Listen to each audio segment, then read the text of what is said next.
The committee will come to order.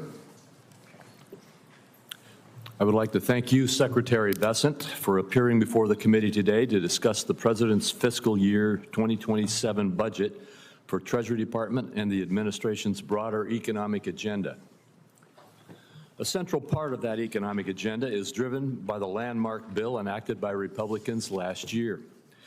The Working Families Tax Cuts Act not only provided historic tax relief for working-class Americans, but also made permanent critical pro-growth tax policies that are already increasing domestic investment and boosting economic growth.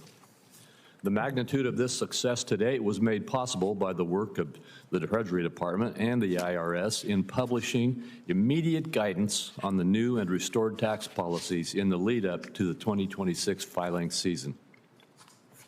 I appreciate all the hard work from Treasury and the IRS and their employees to release that initial guidance as quickly as they did.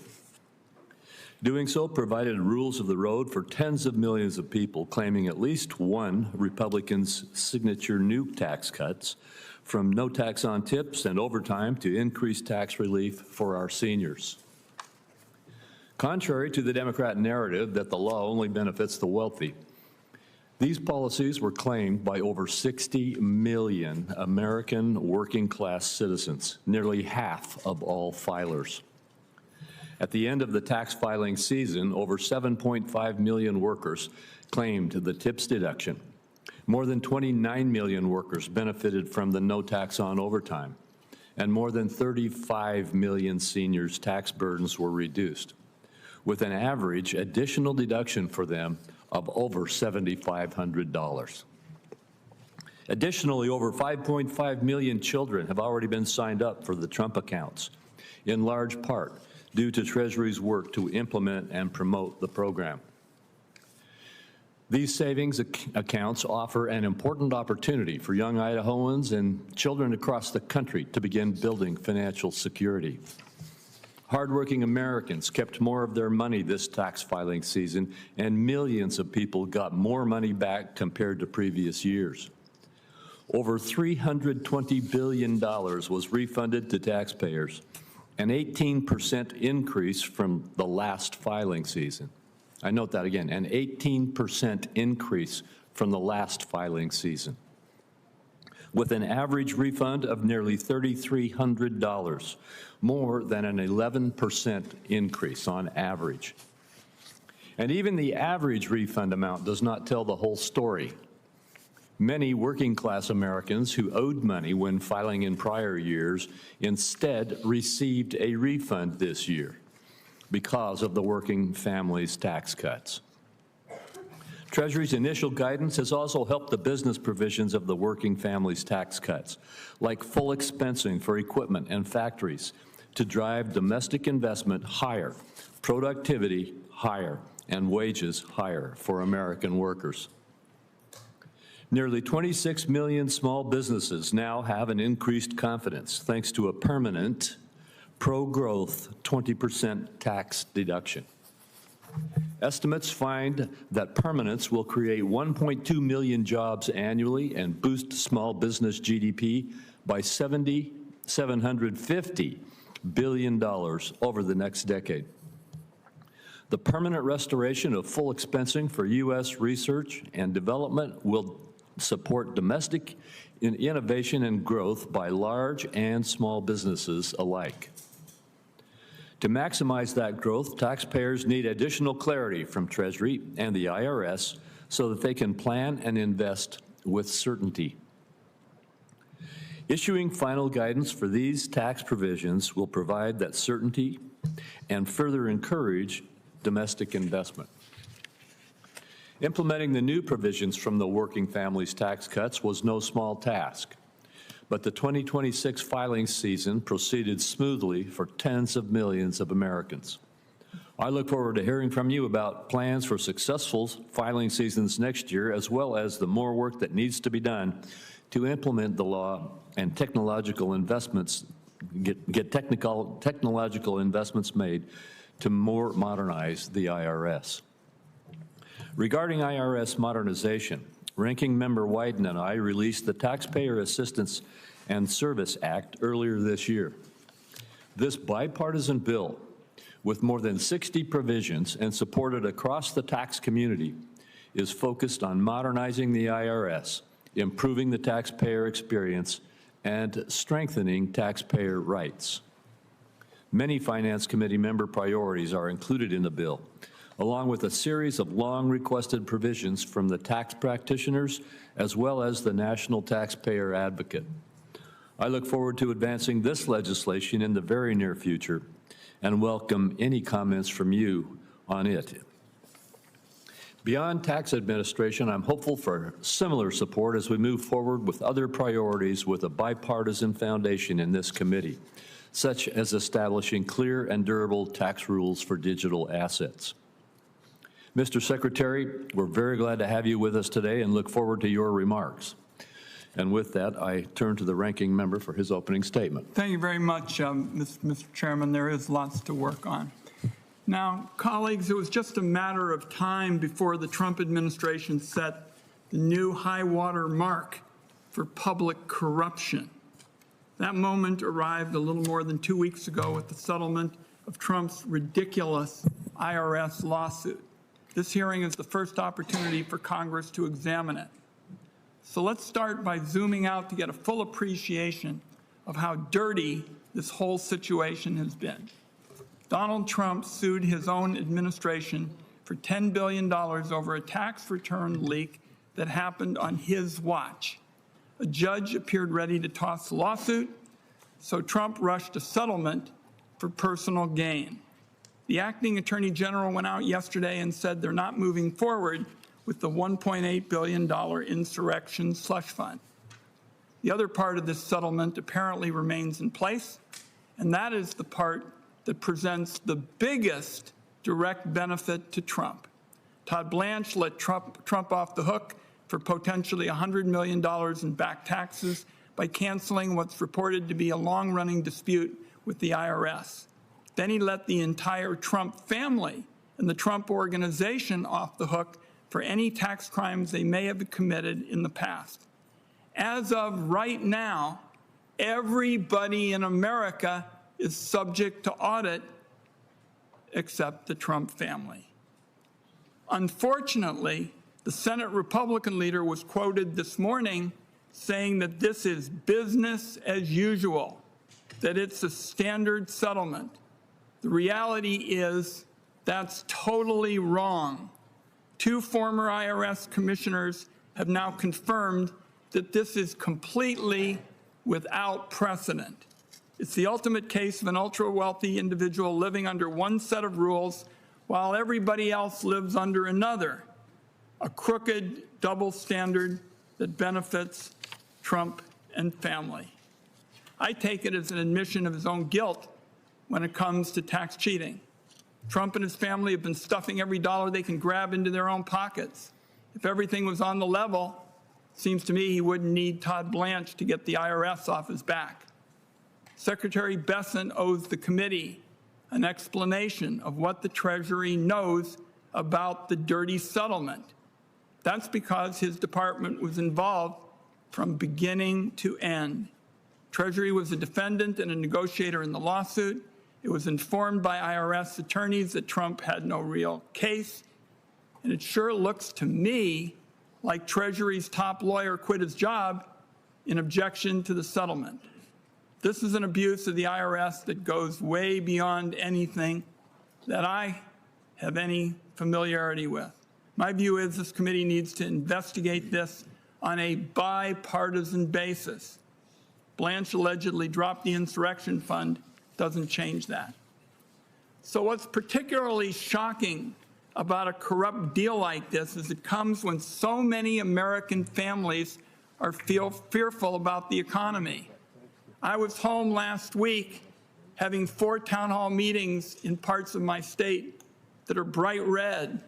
And what they talked to me about was the pain of inflation going up, wage growth going down, the job market flattening. The Trump administration doesn't seem to care. Last week, Secretary Bessent was asked during an interview about price increases caused by the Iran war. He said, I quote, it was less than $200 in extra gasoline costs. All the Democrats want to talk about is beef and gasoline. Now, to me, you might think that a political leader couldn't get any more dismissive of people's economic concerns. But then Donald Trump topped it himself. When asked if Americans' financial situations made him think about ending the war that he started, he said, and I quote, "Not even a little bit." He continued, "I don't think about Americans' financial situation. I don't think about anybody." Mr. Chairman and colleagues, I've never heard a President of the United States talk in such a dismissive way about the hurt of the American people. And then he rambled through his ever-changing goals in the quagmire of a war. No sympathy for struggling families at all from the president. Americans are increasingly spending down their savings and going into debt to get by. The people running the country are ratcheting up the cost of living with wars, tariffs, and cuts to health care and basic services. It's cold comfort to somebody who had to max out their tax credit card to feed their kids that Trump might get his face on a $250 bill. But that's the kind of priority that apparently the Treasury Department is focusing on these days. Even outside of economic matters, the Treasury Secretary is simply out of step with the American people. There's no better example than the fact that there's been a cover-up of the massive file of Epstein's financial records for a year and a half. This is part of the effort I've made. It's the only one to follow the money in the Epstein situation, and yet there's been a denial of access to committee investigators and lying in public about their significance. That subject alone deserves its own hearing. Senate investigators are trying to figure out who paid Epstein for girls, and unfortunately, Secretary Bessent is involved in preventing that from happening. The bottom line in this administration is the machinery of government works to the benefit of Donald Trump before all else. That's the corrupt framework that produces insurrection slush funds, protects pedophiles, and dismisses the concerns of people who are worried about being able to make rent and to feed their families. There is an awful lot for the committee to discuss today, Mr. Chairman, and I look forward to question and answers. Senator Crapo. Thank you, Senator Wyden. Secretary Bessent, you may make your opening statement.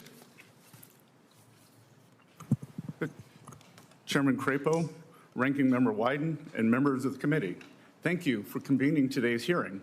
I'm grateful for this opportunity to discuss President Trump's 2027 budget, which builds on this administration's progress in unleashing a new era of economic expansion. Could you pull the microphone a little bit closer? Sure.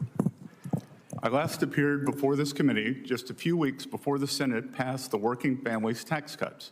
So on the heels of the most successful filing season in IRS history, I'd be remiss if I did not begin by thanking the committee for helping to deliver this once-in-a-generation bill to the president's desk.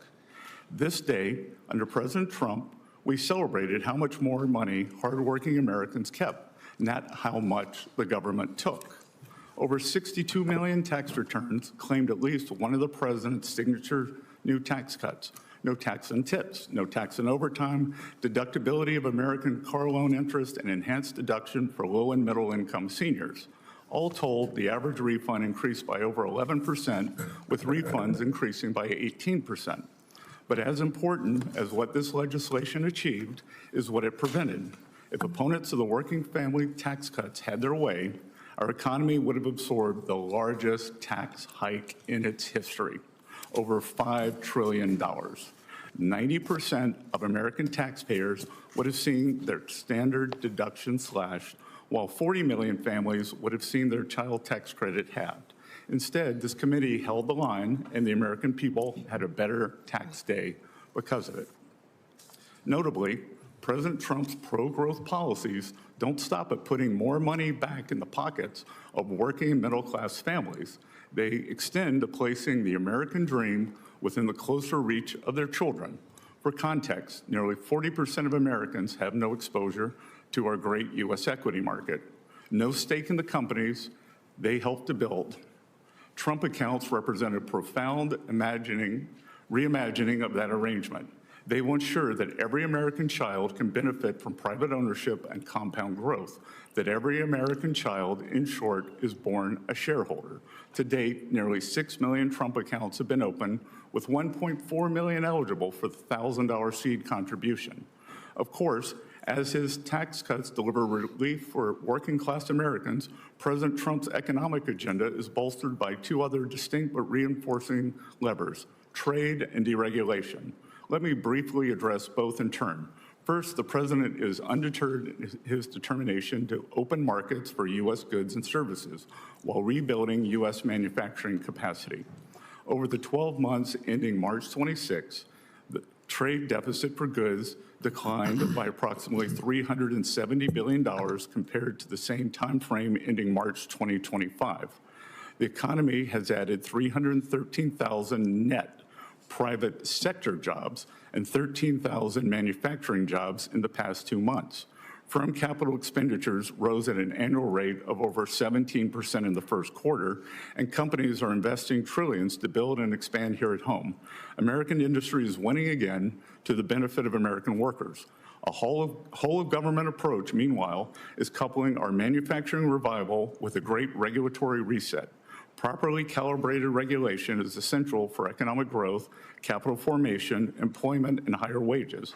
So at the outset of this administration, President Trump set the ambitious benchmark of slashing 10 existing regulations before issuing a single new one. In 2025, we shattered the goal with a ratio of 129 to 1. As a result, the regulatory actions generated more savings last year than in those of the prior Trump administration combined. Separately, any one of our initiatives on trade, tax cuts, and deregulation would be substantial. Taken together, they are transformative. Before President Trump took office, our trading partners exploited America's markets, our regulatory states smothered businesses, and our tax code was poised to punish workers and job creators. Today, his policies are driving lower taxes, bigger paychecks, and broader prosperity. So I thank you on this committee for its partnership in this critical work, and I look forward to building upon our stride through the President's budget for the year ahead. Thank you. And I had hoped to keep this in terms of the economy. Senator Wyden has mendaciously slandered the Treasury building in an attempt to cover up his son having an investment meeting with Jeffrey Epstein to ask for funding. Thank you. Mr. Chairman? Yes. Let's be clear here. Nobody is interested in the ramblings of a capo in the most corrupt regime in American history. We want to get some facts about this deal. That's what we're here for. Thank you. Well, thank you, and I will ask my questions first today. And we would like to hear what Adam Wyden and Jeffrey Epstein talked about. Your son's largest investment position was Rick's Cabaret. So did your son and Jeffrey Epstein talk about pole dancing as he begged him for money using your limited credibility? Should I just proceed? I'm going to proceed with my questions, and Mr. Secretary, I'm going to start with regard to the issues that Senator Wyden raised. There have been a lot of accusations about the settlement agreement between the President and the IRS over the leak of his tax returns. On Monday, the Department of Justice announced that it would abide by the district court's ruling in joining the creation or operation of the Anti-Weaponization Fund that was established under the settlement agreement. Yesterday, Acting Attorney General Todd Blanche announced at a hearing that we are not moving forward with the fund, period. With respect to other parts of the settlement agreement, I'd like to give you the opportunity to set the record straight. Understanding that there is ongoing litigation, what can you share with us about Treasury and the IRS's role in the settlement agreement? Specifically, since IRS CEO Frank Bisignano signed the settlement agreement, what can you share with us about Mr. Bisignano's role in reaching that agreement? Thank you for the question, Mr. Chairman. As we've done throughout this matter, the Department of Treasury is following the direction of the Department of Justice. And as you noted, Acting Attorney General Todd Blanche testified yesterday that the government will not be moving forward with the fund. We intend to comply with that direction. I do not have any additional details into what that means at this time, but I will note that even with the Acting Attorney General Blanche's statements yesterday, this matter is still subject to ongoing litigation, so I'm unable to comment further on it. As with all department litigation, the Department of Treasury and the IRS were represented by the Justice Department, so any additional questions about the settlement or the fund should be addressed to the Justice Department and Acting Attorney General Todd Blanche. Thank you, Senator. All right, thank you. With regard to the working families tax cuts, affordability remains top of mind for families across this country. Last summer, Republicans acted to prevent what would have been the largest tax increase in American history and delivered meaningful pro-growth tax relief through the working families tax cuts, providing much-needed support to American workers and families. Can you talk about Treasury's work so far to implement this groundbreaking tax relief, and what parts of the law do you view as the most helpful in addressing affordability issues? Thank you, Senator. Since the working families tax cut was passed in record time on July 4th, I would describe the benefits as a barbell. On one side, we have seen for American business the immediate expensing of capital goods and factories, which have led to more jobs and construction jobs.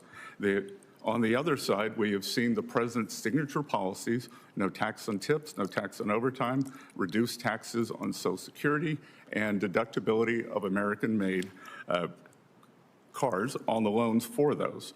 99% of the filers claiming any of those four deductions had incomes under $200,000, 90% had incomes under $100,000. We saw record tax refunds, and we are not able to measure the delta in the refunds because we can only calibrate someone who had gotten a refund the year before, so that we cannot calibrate if someone had paid in. And as I have traveled across the country, many people have said, paid a substantial amount last year, I've gotten a very large refund this year, and I think very importantly too, the certainty that our small businesses have gotten. Thank you. The Senate Finance Committee is engaged in productive bipartisan discussions on the taxation of digital assets. As the digital asset industry continues to grow and evolve, there's an increasing need for durable, common sense rules of the road that provide certainty for taxpayers, support innovation, and help ensure that the United States remains competitive in the global digital markets. Does Treasury support congressional efforts to develop comprehensive digital asset taxation? And in your view, what are the risks of continued inaction, both in terms of taxpayer compliance and America's ability to remain competitive in the rapidly growing digital asset economy? Senator, since President Trump issued his executive order, Treasury has been working tirelessly to implement the action on digital assets. We saw Congress pass stablecoin legislation, Clarity Act, which I would encourage everyone to get behind. Is very necessary to bring U.S. best practices onshore. And we work tirelessly in terms of custodying these assets and keeping them, making the U.S. the innovation capital of the world. Thank you very much. My time has expired, and I encourage all my colleagues to note when their time expires. We want to keep moving expeditiously. Senator Wyden. Thank you very much, Mr. Chairman. Secretary, yesterday, Acting Attorney General Todd Blanche indicated that the administration is not moving forward with the slush fund, but there's been no indication of what this means for the Trump alleged IRS audit immunity. So my first question is, does the IRS audit immunity given to Trump, his family, and his businesses still stand? I'd like a yes or no answer to that. You can answer the question. You can't tell me how to answer it. So I got five minutes. I'm going to use them for these questions. You're using up your time now, sir. As I said, I am unable to comment with ongoing litigation. Okay. So that we understand what's at stake here. This immunity deal is the biggest scam against the taxpayer in American history. And Americans are going to pay taxes, and Trump and his clan won't. So we'll start with that. Now, my second question is, every president's tax return gets audited, Mr. Secretary. Who originated the May 19th addendum canceling Trump's audits? Was it Trump, DOJ, or Treasury? Again, sir, as Albert Einstein said, doing the same thing and expecting a different answer is the definition of insanity. You've given no answers on this subject, and that's why I'm going to ask these questions. And because, as I said, there's ongoing litigation. Does the DOJ have the authority to settle a tax dispute unilaterally? The DOJ acts as the attorney for Treasury and the IRS. So the tax code says the DOJ can only settle a tax dispute if you, the Treasury Secretary, first deferred the dispute to DOJ in the case we're talking about. So here, Trump, his kids, all of the business entities they own, potentially thousands of tax returns, and unless you referred every single one of those tax returns to DOJ, the addendum is invalid, or the Treasury and the IRS believe have been more involved in this scandal, as far as I can tell, than you've led us to believe. So I'm going to keep digging into the timetable here. Career IRS attorneys wrote a 25-page memo preparing defenses against Trump's lawsuit, and they recommended DOJ move to have Trump's lawsuit dismissed. The IRS reportedly gave this memo to Treasury officials in April before the settlement. Did you see that memo? Again, there's continuing litigation, and I'm unable to answer. Will you provide this committee with a copy of the IRS memo? Again, sir, there's continuing litigation. Mr. Chairman, I'm going to continue my questions, but I would like to ask you now to authorize the 6103 waiver and for Mr. Bessent to waive the attorney-client privilege, which I guess is part of what he's up to. I will not, I'm not quite sure what you're asking, but I will not agree to ask him to waive his attorney-client privilege. So the way we're going to get to the bottom of it is to have the committee look at these matters in a bipartisan way, and I'm just going to continue with the questions that highlight my argument. The Biden administration prosecuted Charles Littlejohn, the Booz Allen contractor who leaked Trump's tax returns. Booz Allen, which helped with the prosecution, held contracts with the Treasury Department for years. 3 days before Trump filed his lawsuit this year, you abruptly canceled all the contracts. It is hard to see that timing be a coincidence. Did you know in advance that Trump was going to file a suit against the IRS? I did not. All right, I've written to you twice asking for records related to this decision. Both times you refused. I'll ask again. Will you send the committee all records documenting this decision so we can review this in a bipartisan fashion? Again, there is ongoing litigation, and Senator, how we got here was a violation of President Trump's 6103 rights. And it wasn't just President Trump. There were 400,000 tax returns that were leaked by Mr. Littlejohn. And I will point out that Mr. Littlejohn was not prosecuted to the fullest extent of the law. He was eligible to be prosecuted on 3 counts. The Biden administration chose light touch and only prosecuted him on 2 counts. We're going to continue these questions, and I come back to my point, Mr. Chairman. We need you to support this 6103 waiver so that this committee on a bipartisan basis can look into a matter like this. When you're talking about the President of the United States, it doesn't get any more important. And I'll just close my opening effort to try to ferret out the facts here, Mr. Chairman, by saying, Mr. Secretary, this whole settlement, in my view, is the most brazen abuse of power ever in our history. And as of now, every American is subject to audit except Donald Trump and his family. I think that's absurd, and you've been dodging questions. Each one of these, you had a legal argument for saying nothing. And I suspect you cleared the way for Trump's lawsuit when you canceled the contracts, and I suspect people right up to the highest level of the Treasury Department had a hand in crafting this unbelievably corrupt gift of a settlement. And I just want it understood, colleagues, I want to work with every senator on this committee to get to the bottom of this, because we aren't getting the facts, and the Secretary in spite of the fact that he owes answers to the American people, is just dodging and bobbing and weaving. Thank you. Senator Grassley. I'm going to start first with a comment and a commendation to the department in regard to a program that Senator Wyden and I have been involved in, and I think the department's doing the right thing, but I think you're getting pressure to change. So I want to commend you and the IRS for protecting the integrity of the conservation easement deduction by holding those engaged in abusive syndicated conservation easements, hold them accountable. These abusive transactions generally rely on highly inflated appraisals that result in taxpayer investors saving $2 in taxes for every $1 spent. So to be perfectly clear, these arrangements perverted a charitable deduction to turn a significant profit. In 2020, Finance Committee report that details Senator Wyden's and my investigation of these arrangements clearly shows that both the promoters and the taxpayer investors understood them to be tax shelters. So I encourage you and the IRS to stand by recent settlement offers and ignore those who I think are lobbying you to water it down. Good. Thank you for your comments, Senator. In 1981, at the time of growing deficits and elevated inflation, Fed Chairman Paul Volcker advised Congress to cut spending and to pursue pro-growth policies.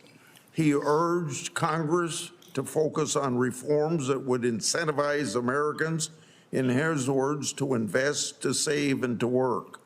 The Working Families Tax Cut Law adhered to the Volcker approach.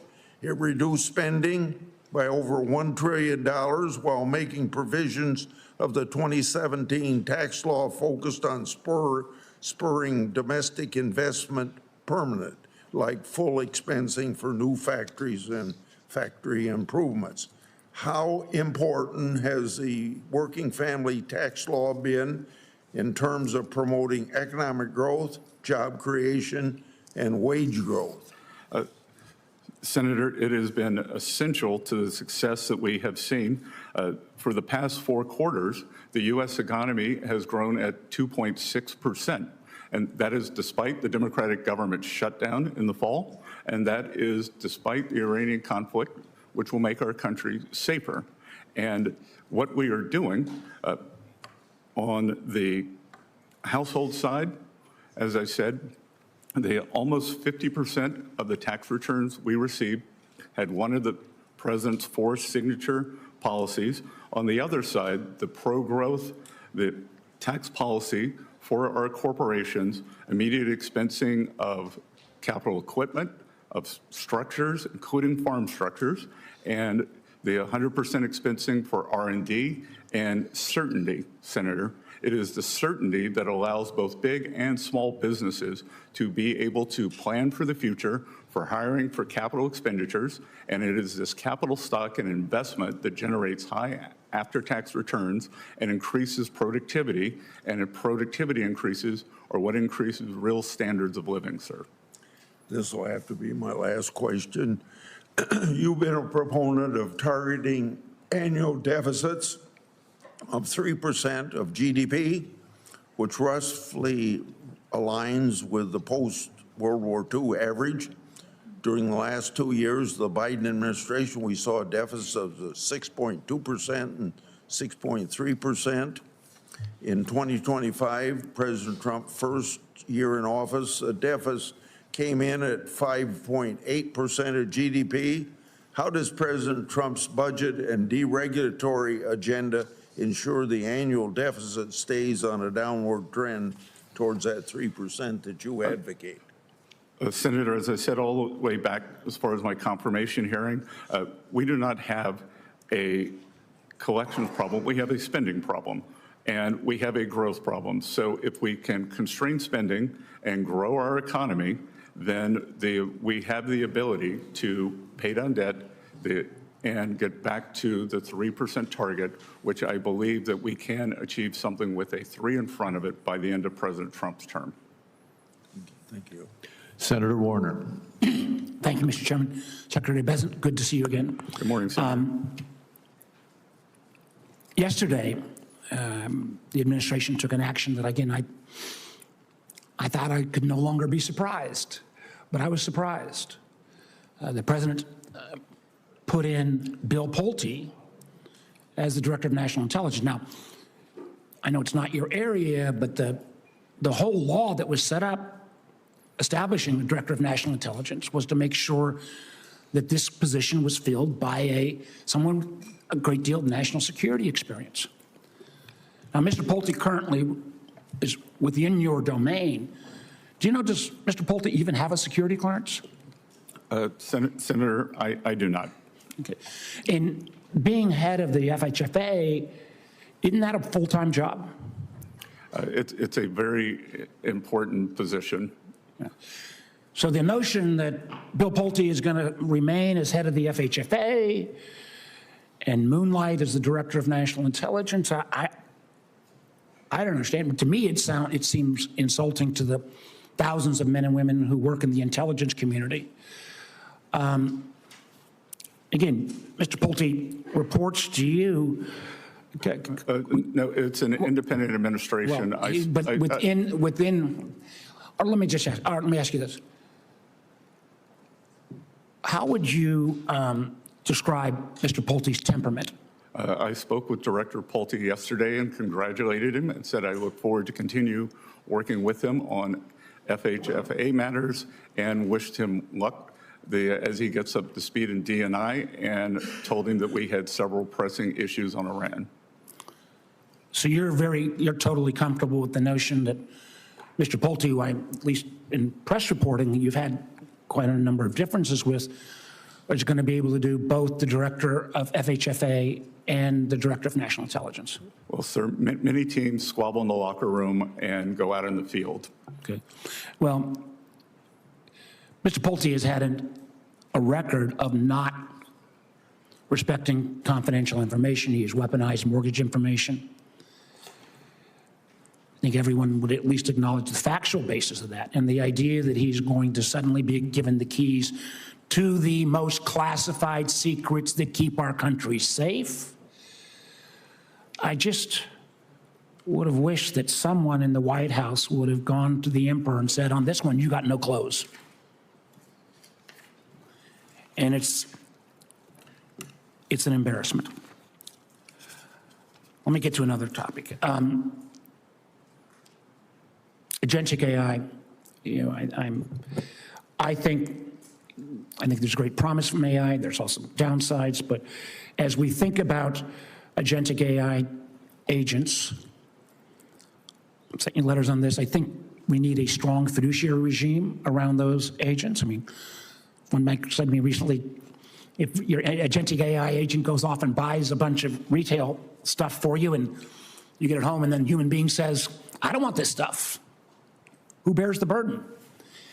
As you think about the notion, I know we've talked about this in the past, of agentic AI agents, do you believe that we need some level of strong fiduciary regime? The President's executive order yesterday, I think, strikes a very good balance between innovation and safety, because that is a calculus we're trying to optimize for.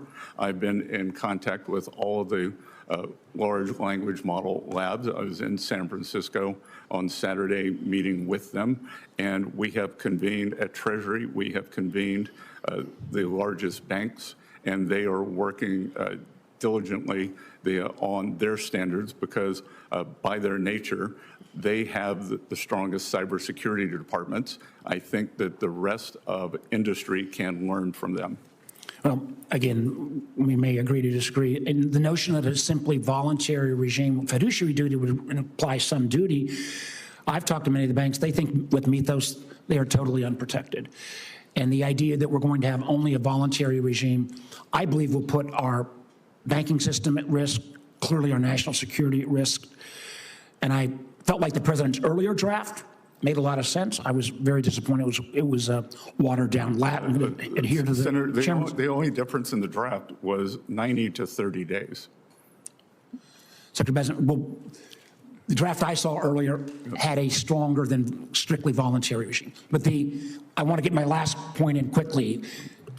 We still got to get the CDFI money out. We got 32 senators, 16 on each side, including the chairman. You know, the money is sitting there. It needs to get out. Yes, sir. That we have gotten out what we have been allocated from OMB. OMB did not apportion it until April 8th, and we are getting that funding out. It's June. There still hasn't awarded a single dollar of the money. Thank you. Senator Scott. Thank you, Mr. Chairman. Secretary, thank you for taking some time to be here with us today. Good to see you again. Good to Hope see you're you, well. Senator. Hope all is well in Charleston. I don't get back much. Well, we miss you there, so find a way back to the Holy City.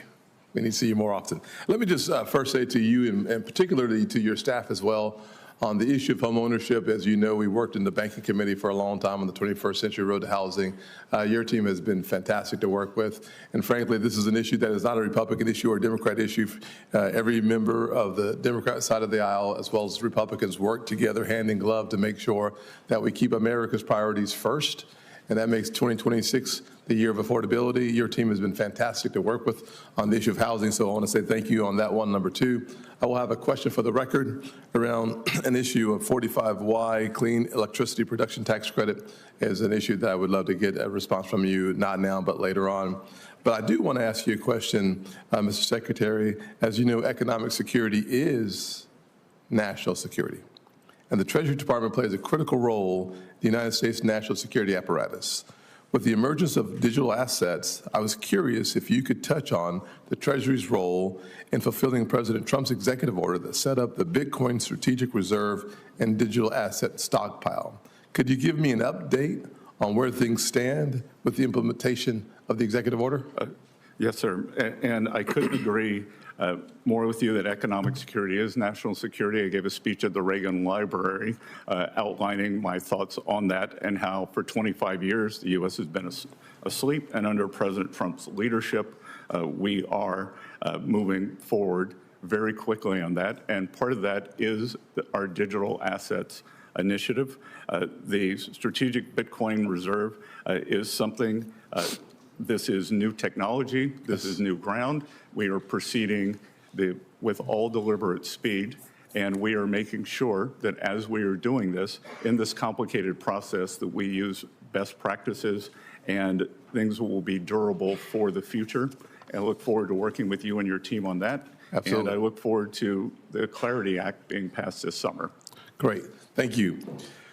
Another question on IRA accounts. President Trump signed another executive order, 14403, to increase Americans' access to IRAs for those workers who lack employer-sponsored retirement plans. Also, the order directs you to prepare legislative recommendations for building upon the TrumpIRA.gov. Do you have a timeline, something in mind that would be helpful for us to appreciate as it relates to perhaps a Trump Accounts 2.0? So, sir, we have the launch of Trump accounts on July 4th. Okay. And we are consumed with that. So they will begin July 4th is Saturday. They will begin trading and go live on July 6th. And then we will be laser focused on the IRA accounts directly after that. Excellent. I do think it's important for us to take some time on the Finance Committee to recognize one of the more important issues facing the American people as it relates to those half our workers do not have access to, maybe not quite half our workers, but a significant portion of our workers do not have access to an IRA. And frankly, having this focus from the administration, I think is powerful and important and recognizes the importance of making sure that everybody has a chance to accumulate equity in this country, which typically comes through either home ownership, business ownership, or an equity position in the stock market. This approach provides access to that opportunity. And speaking of opportunity, as you know, it would probably be just inappropriate and shocking if I did not mention opportunity zones, because I do every single time I see you, because I do think it's one of those consequential pieces of legislation that has a generational impact in a positive way for the poorest communities in this country. Governors across the country are right now currently working on figuring out where they want the designations within their states on this 10-year new window. I'd love to have an update from you as it relates to streamlining the Opportunity Zone nomination process, as well as if there are any best practices that governors should take into consideration that you have become aware of. It'd be great to hear. Yes, Senator, and as a reminder, every Democrat voted against Opportunity Zones. Thank you. So what was especially great about this bill is it expanded, created stronger rural opportunity zones. So that is part of our guidance to the states. Treasury is engaging with state officials ahead of the next nomination round, and we're working to provide transition guidance so that investors will have the clarity they need to keep putting capital to work in the communities that need them the most.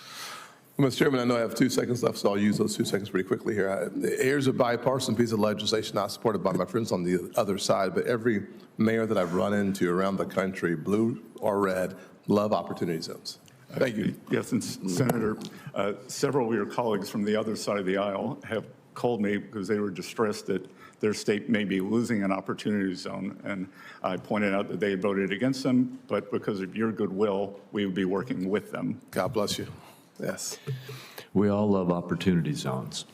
Senator Hassan. Well, thank you, Chair Crapo and Ranking Member Wyden, for holding this important hearing.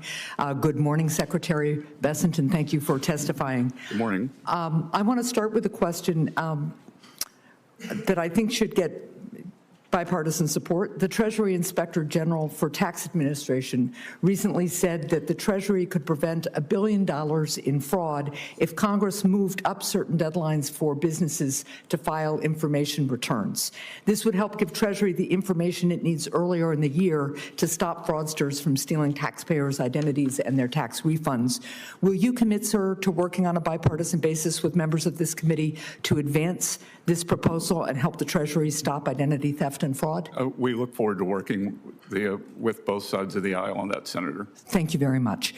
And just an observation, Mr. Chair, there's been discussion of a so-called settlement of a lawsuit between the president and the IRS. I just want to note that the so-called settlement is being challenged because of collusion, it appears, by the president and the IRS, to the point where I'm not sure a settlement agreement actually exists because a court is considering whether this is a legitimate lawsuit to begin with. But what the acting attorney general did say yesterday was that despite the slush fund being off the table, at least for now, that the grant of immunity for tax liability to the president and his family still was going to be on the books. So this is a sweetheart deal for the president. It apparently is still going forward unless a court puts a stop to it. And I think it's going to be important for the secretary to level with the American people about how much this sweetheart deal will cost them. Some news reports suggest it's at least $100 million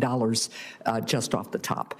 Now, Secretary Bessent, in May, the president said that he does not think about Americans' financial situations.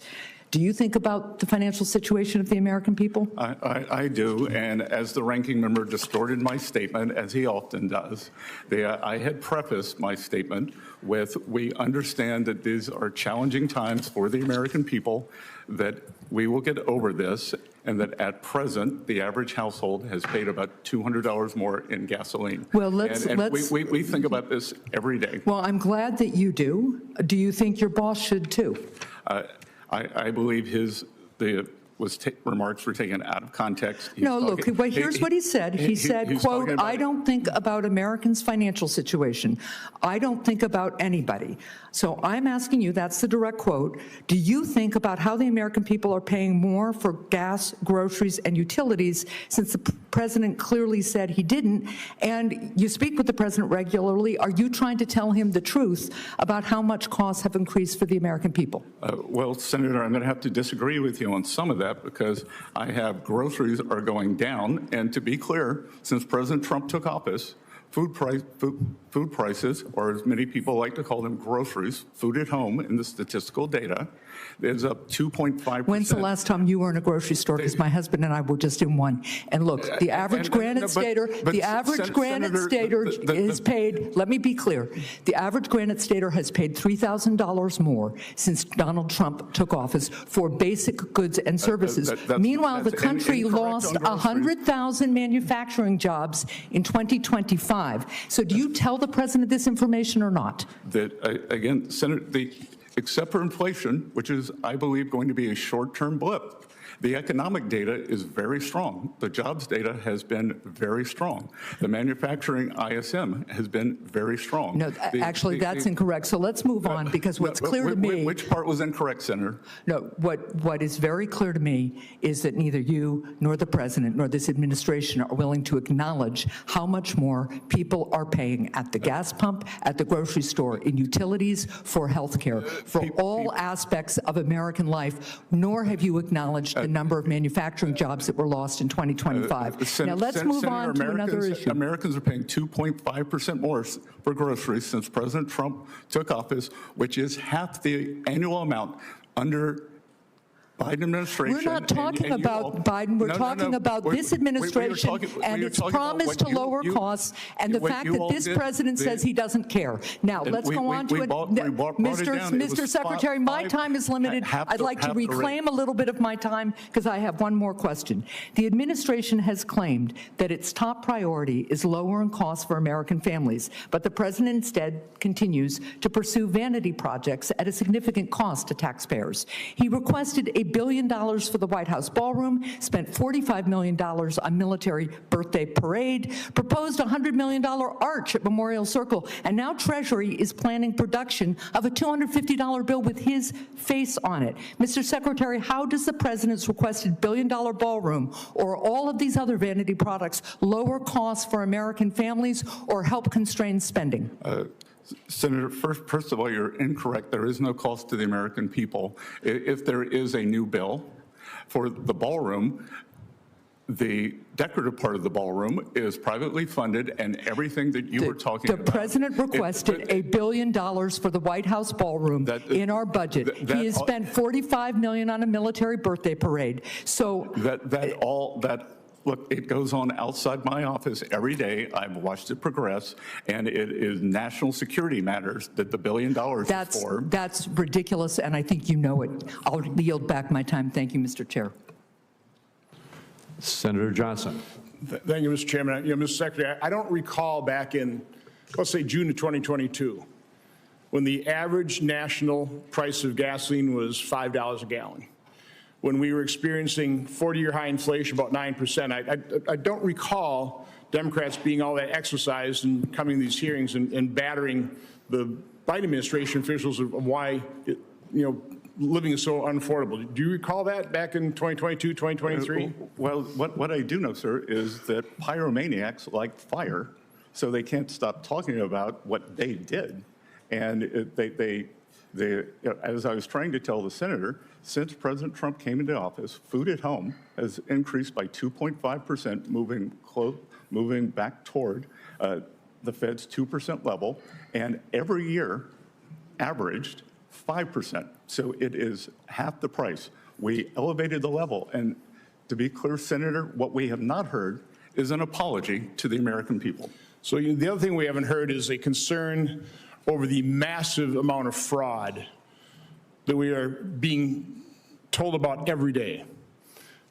Democrats wanted a clean extension of the enhanced subsidy under Obamacare, even though once it expired, people got the subsidy anyway.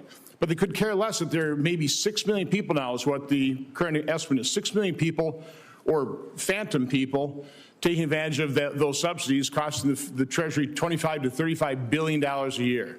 No concern about that from the other side of the aisle. I want to focus on fraud. The lowest estimate on an annual basis comes from GAO at $250 billion a year. We had the CEO of LexisNexis that didn't realize they did this kind of research. They put the annual figure about $1 trillion. I think you've come up with your own figure. What do you estimate annual amount of fraud in the federal budget? At least $500 billion, sir. So again, this is a range of somewhere between 3.3 and 13.3% of our budget. A recent story, I heard it on the radio this morning, a fraudster in California in 1 year, from May 22nd to April 2023, $270 million of claims.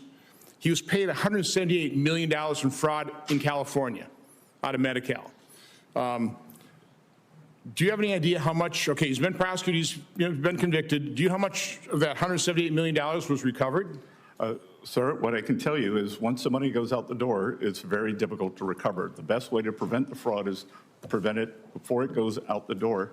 And Senator, I will tell you, the other heartbreaking part of this is I did a round table in greater Minneapolis, and there were several owners of autism clinics there, valid clinics, who are having trouble getting funded, and they are doing the right thing for these families and for those children.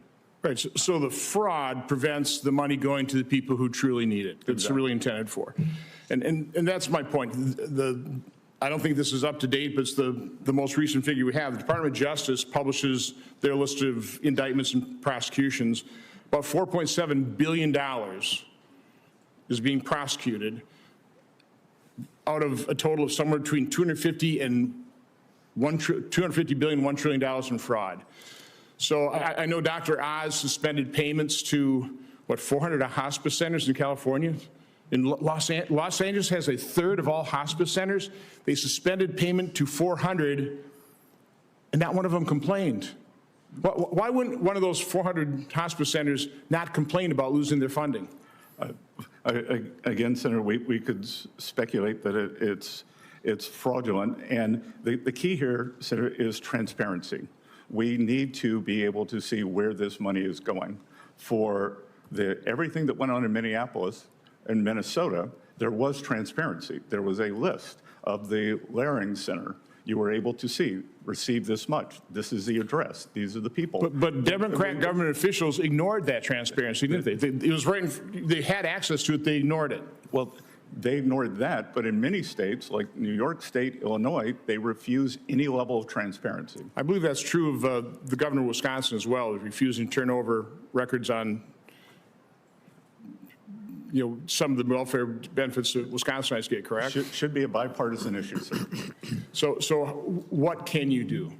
I mean, to prevent it? I mean, Dr. Oz obviously just suspended payments. I'd imagine you're somewhat limited there. I mean, I know Vice President Vance has got a fraud task force.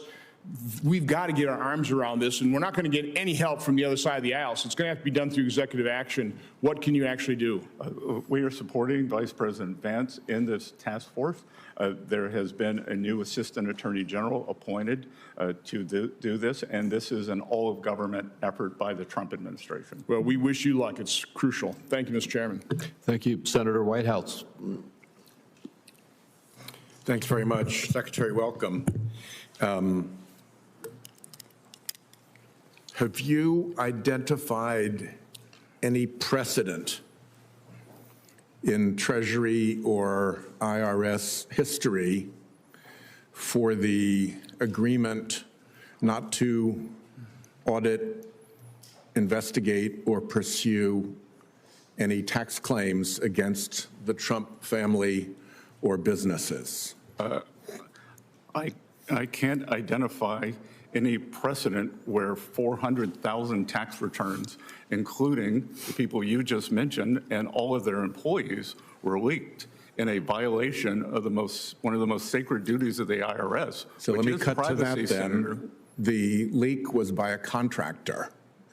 Can you tell me what contribution is being sought by Treasury or by the IRS for the harm done by the contractor? To a certain extent, your organization and the IRS are the victim of the contractor's malfeasance or negligence. What is being pursued by way of contribution by that contractor? Well, the ranking member chastised me for cutting the contractor's contracts off, and we have removed their contracts, their ability to do business with Treasury and the IRS.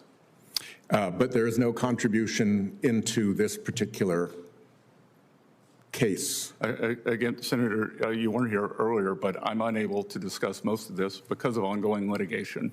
Yeah, I know everybody likes to say that, but the constitutional... We like to follow the law, Senator. And the law is that the Congress has constitutional oversight functions that do not disappear simply because there is litigation, however convenient it may be, by way of providing answers. So we have no precedent for it. No contribution is being sought from the contractor at fault. Was there any consideration to the government in return for the benefits of no audit, no investigation, no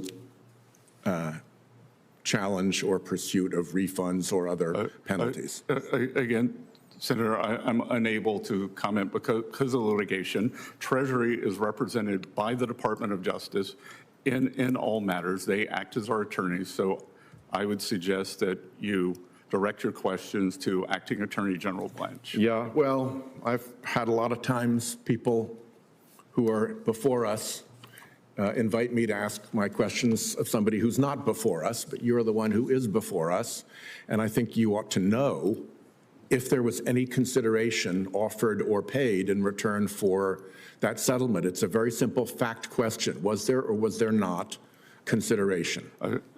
Again, there's ongoing litigation, and I suggest that you speak with the Treasury attorneys. If this kind of behavior is okay with the chairman, I'll just pursue other questions. But, you know, what goes around comes around in terms of dodging questions. I believe it's very clear that witnesses of any kind cannot discuss ongoing litigation.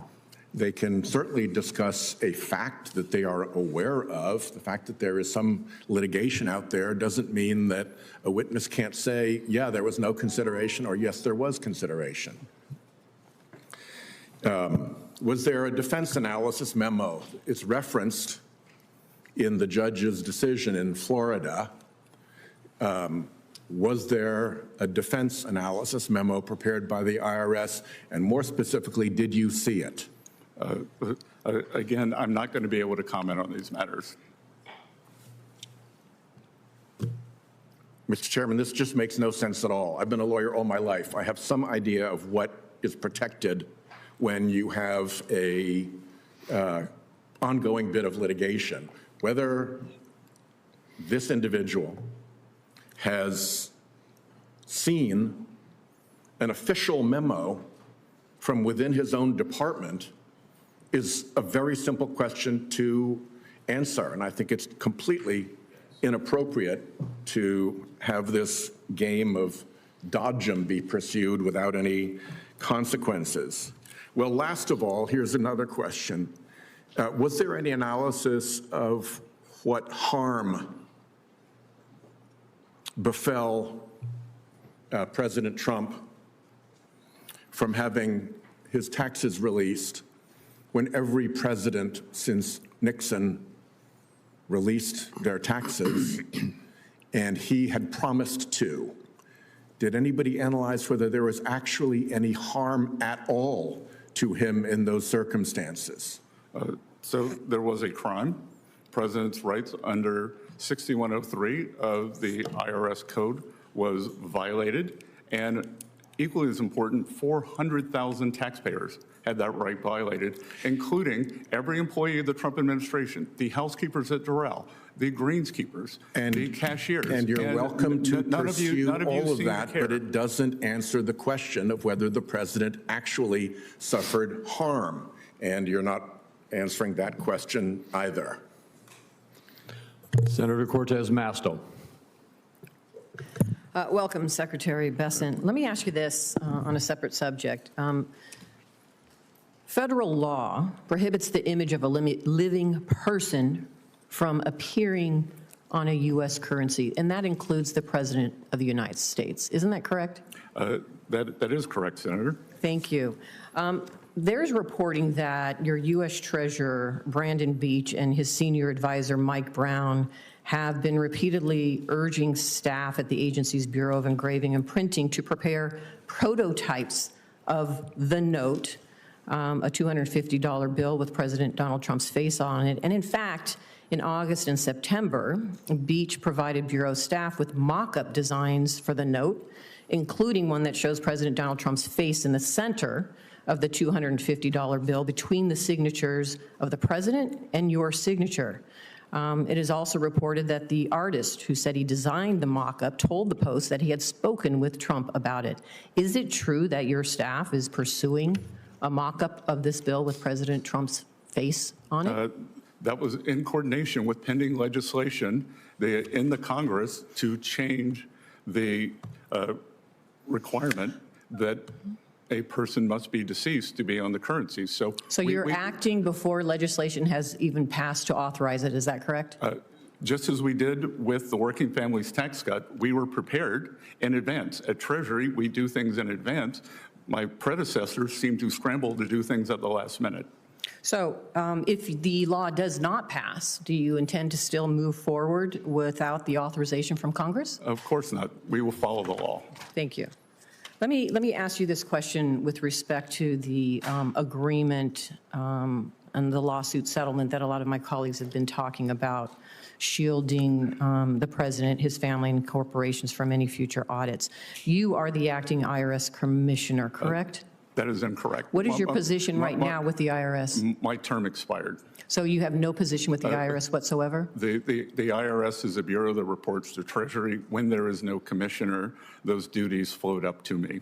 All right. So there's no interaction that you have right now or responsibility over the IRS other than the commissioner's there, the commissioner has free reign, and you don't have any authority to stop anything? No, there is no commissioner, so I assume those duties. So there is no commissioner, so you're acting commissioner? No, that's incorrect. Okay, so for purposes of the public, let's get it straight so the public knows your involvement. There is no commissioner. There's somebody that is acting. I had previously been the acting commissioner. Okay. Senator Warren, who likes to send me a lot of letters, was kind enough to send me a letter. Yeah, I'm just trying to figure out your role with the IRS. For the purpose of the public and transparency, what is your role currently with the IRS and your authority? I am performing the duties of the commissioner. Oh, so you are. Okay, got it. So let me ask you this, because you talked about not only Donald Trump and his family, but there were 400,000 taxpayers' information that was also leaked by Mr. Littlejohn, the contractor working for the IRS. Do you intend to give them the same immunity as President Trump and his family received? Again, you were not here at the beginning. I had a statement that I read to Chairman Crapo that I am unable to provide any additional details. Well, that's not part of the litigation. Due to litigation. That's the 400,000 taxpayers aren't part of the litigation. You have said there were 400,000 taxpayers' information that was also leaked. They're not part of that litigation. Do you intend to give them the same immunity that you gave Donald Trump and his family and corporations that were part of the litigation? Senator, you may have missed the first part of this, but Treasury does not give any of that. We are represented by the Justice Department. That's right. You're the acting commissioner. As acting commissioner, you had said earlier you had concerns about those 400,000 taxpayers whose documents were leaked by an independent contractor with the IRS. If you have concerns about those 400,000, do you intend, as acting or your whatever role it is you have as the IRS commissioner, do you intend to give them the same type of treatment? Well, we will follow the instructions and the settlement by... That was not part of the settlement. That was not part of the settlement. So clearly, let me just say, that was not part of the settlement. It's been very clear you're dodging this, and you're trying to use it as an excuse. It's just outrageous on behalf of the American public. So let me just move on. And that I will follow the law as an excuse, Senator? When you were going through your confirmation process, you stated that your goal was to get the federal budget deficit to 3% of GDP by the end of President Trump's term. However, in the administration's budget proposal for this year projects a deficit of over 5% of GDP by 2029.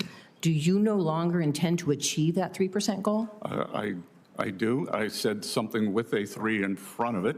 And we, in fact, had a fiscal contraction last year. So we are already in the 5 range. You said something with a 3 in front of it. All right. I appreciate you being here. Senator Young. Secretary Bessent, great to have you here today. You and I have discussed shipbuilding in the past and the importance of shipbuilding. I've seen you recently offer your thoughts about the importance of this issue and the importance of rebuilding our shipbuilding enterprise here in the United States. The president has also spoken quite forcefully about the threats associated with having a shipbuilding enterprise that is weak and unable to produce enough ships for the needs of our nation. In fact, his executive order on restoring America's maritime dominance and a subsequent maritime action plan, he highlighted with some specificity the challenges and the opportunities that we face. So I'm grateful for his leadership, grateful for yours, because we know China has invested heavily in this industry. They, of course, have a centrally planned economy in so many respects, and they've overinvested in their capacity. I've been briefed that China can actually build over 1,000 ocean-going vessels in a year. The United States built one last year, one ocean-going commercial vessel. For those who are skeptical of industrial policy, and I think that's a healthy skepticism, there's a reason we don't have a centrally planned economy, but from time to time, you need to deviate from the catechism. Adam Smith himself, the father of free market economics, identified shipbuilding as the one industry that a maritime nation cannot be allowed to have offshore. So you and several other members of the cabinet, Mr. Secretary, have highlighted this need to restore our maritime industrial base, but we know we can't do it without giving the President of the United States additional authorities, resources and authorities he needs. And that is why Congress, in a bipartisan way, needs to pass the Ships for America Act and pass it now. Mr. Secretary, how are you thinking about these issues, and do I have your commitment to work with Congress to start building ships in America again? So, Senator, as you know, President Trump signed an executive order to restore U.S. maritime capacity. I gave a speech at the Reagan Library on Friday where I talked about the critical industries that we needed to reshore, and top of mind there was the shipbuilding industry. And as important as the industry is the reservoir of knowledge that we have, should we get into a great power conflict. That's exactly it. We literally don't have, because of cheerful scenario planning in the future, we haven't thought through how we're going to repair all our Navy vessels and, if necessary, build new Navy vessels in a time of a long war scenario. Long war is a war that might exceed just a couple of months. So it's an acute issue. I agree with you, Mr. Secretary. So, Senator, we look forward to working with you to connect industrial capacity, logistics, resilience, and we want to work with you and your team toward this end. That's highly encouraging. I'll take you up on that, sir. I'm going to pivot very quickly to China's advantage as it relates to critical minerals, not just as it relates to the supply, but they've come up with a way to manipulate our markets. They shape prices, they restrict exports, they absorb losses, they create all this uncertainty that keeps private capital from financing U.S. or allied critical minerals projects. And I've come up with a solution to help address this. We call it the Secure Minerals Act. And Mr. Secretary, it's designed to create a strategic resilience reserve. And this would be a government corporation, and it would employ tools like loans, acquisitions, non-recourse lending, advanced market commitments, contracts for differences, and partner country co-investment. So all these different financial tools. But the goal is, of course, not to compete with or replace private capital. It's to create enough price stability and demand certainty to build domestic and trusted partner capacity. We want people investing in processing and digging new mines and all the rest.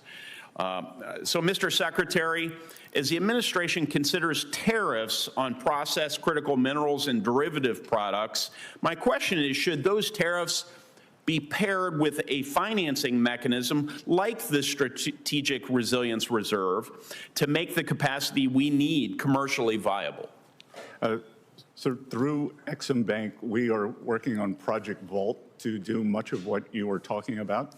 And it is critical to have critical minerals. And as you said, the predatory pricing that China has done for 25, 30 years, just like in shipbuilding, critical minerals is one of the key industries that we're focused on.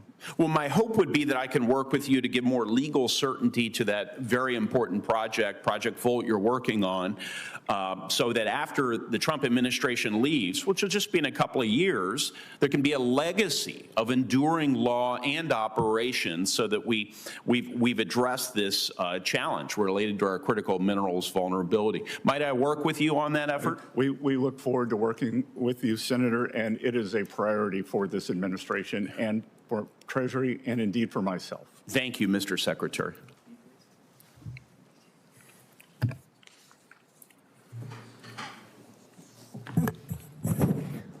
Steve, are you ready? You want to go with him? Senator Daines. Mr. Chairman, thank you. Secretary Bessent, it's good to have you here this morning. Good to see you, Senator. Grateful for all you are doing. A steady hand of wisdom there in the West Wing as you are working and solving some of our difficult challenges we face as a nation. So thanks for your service and appreciate you being here today. And I want to start by emphasizing how pleased I was when I saw the IRS's settlement offer for taxpayers involved with conservation easement tax disputes.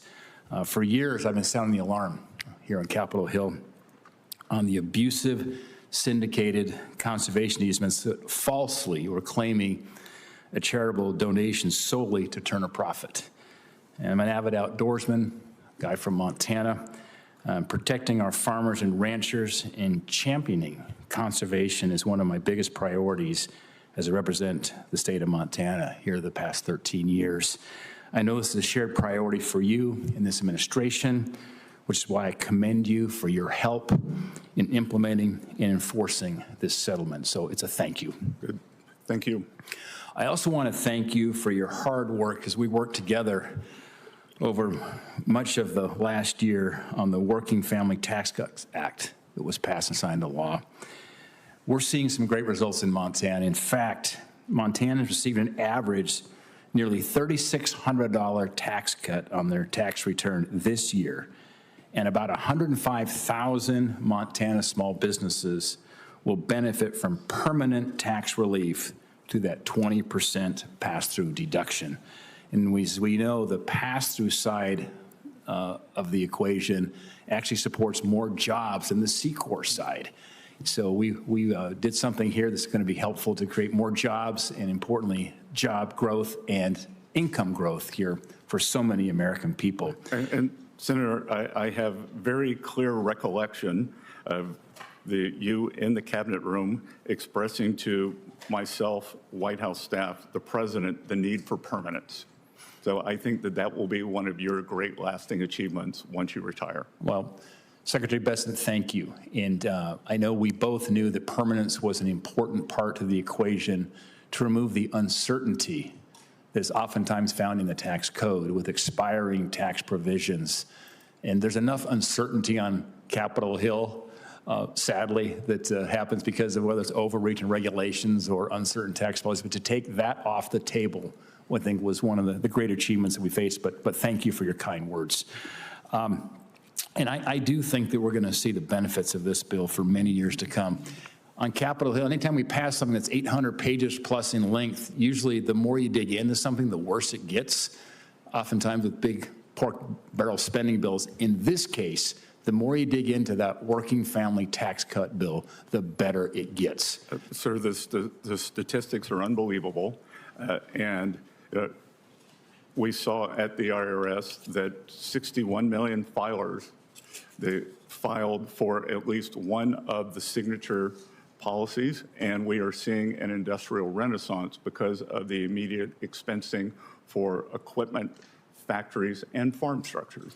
Well, It's music to our ears. It's what we predicted would happen. You put that kind of incentive structure in place. And I also believe, as we think about our China strategy, having that 100% expensing in the R&D investment to incentivize innovation will be another lasting legacies from what we accomplished together over the course of last year. I'd like just to ask you open-ended question around how passing that largest tax cut, or said another way, preventing the largest tax increase in American history, why by making it permanent is that making the American taxpayer better off? Sir, I believe that as you said, giving great certainty, whether it's to households, small business, or large business, that provides for them to create capital stock, capital spending, and increase productivity. And increased productivity is what leads to higher standards of living across the country. Last question I have is on digital assets. Digital assets have moved from the margins now more to the mainstream. It's been clear that our tax code hasn't kept up. We bear that responsibility now to put a tax structure in place. I'm taking the lead here in the Finance Committee. As many in this committee know, that's why we've been developing now a framework that could give us clearer rules for digital asset taxation. Following the passage of the Genius Act, digital assets are becoming more integrated in our financial system, and I believe are going to play a growing role in our economy and the potential to keep driving investment in the United States. The numbers speak for themselves. The total crypto market cap reached $4 trillion for the first time in history. Stablecoin transaction volume was $33 trillion, a 72% increase from 2024. The number of crypto mobile wallet users reached an all-time high, up 20% from last year. I do believe it's important that we provide some clarity as it relates to tax code, and that's our responsibility here that I'm working on at the moment. The time of the gentleman has expired. Can I finish one final question, if I could? Secretary Bessent, as the administration continues its work in digital assets, will you commit to working with Congress on implementing digital asset taxation legislation and anticipate that very much be a two-way street? I will commit to that, and tax certainty, as we've seen with every other industry, is the key to innovation. Great. Mr. Secretary, thank you. Time of the gentleman's expired. The chairman's returned. Senator Smith. Thank you, Mr. Chair and Ranking Member, and welcome to the committee, Secretary Bessent. So, though I've not been in the room, we have this thing called closed-circuit television in the Congress, so I've been able to watch the hearing in my office, and many of my colleagues have tried to get at this so-called anti-weaponization fund that was created in a settlement with the president after he sued his own IRS for $10 billion. That includes this provision that bars the IRS from auditing or taking any enforcement action on any of the president's tax returns or those of his family. And I understand I've heard you repeat many times that you cannot respond to this because of ongoing litigation. And I want to just associate myself with the points that Senator Whitehouse made, which is that I don't quite understand how we're able to do our oversight responsibilities if we can't ask any questions when anything is even in the vicinity of ongoing litigation. So let me see if I can ask a question that I don't think has anything to do with the ongoing litigation. And my first question is this, Secretary Bessent, did Brian Morrissey, your former general counsel, ever raise concerns over the establishment of the anti-weaponization fund before he left his position, before he resigned? Again, that's attorney-client privilege, Senator. Pardon me? That would have been a privileged conversation. Well, let me ask this. Does Treasury agree with the Justice Department in thinking that the court decision blocking payments out of the slush fund was incorrectly decided? Again, we do not have agency in this. We defer the Department of Justice, act as our attorneys, and they represent us. So you should refer any of those questions to Acting Attorney General Blanche. And, okay, I'm going to come back to that, but do you at least commit to following any and all court decisions regarding the establishment or the administration of this slush fund? Do you see those court decisions as legitimate that you would follow? We follow the law. You follow the law, so that would mean that you would follow a court decision. You wouldn't have your own opinion about what the law is. You would follow the decision of the court. Am I understanding you correctly? We will always follow the law. You'll follow the decision of the court. We will follow the law. That's not what I'm saying. You know, Mr. Secretary, you've said that Acting Attorney General Blanche is representing Treasury and the IRS here. Would you have any, I mean, I'm wondering, Mr. Chair, if maybe the committee should call Acting Attorney General Blanche to appear before our committee if Secretary Bessent is unwilling to answer any questions about the IRS, which, as Catherine, my colleague, Senator Cortez Masto, established, is Secretary Bessent is overseeing. I don't expect a response to that, Mr. Chair, but I mean, I ask a question just reasonably. How are we going to find answers to these questions if we can't get them from the Secretary?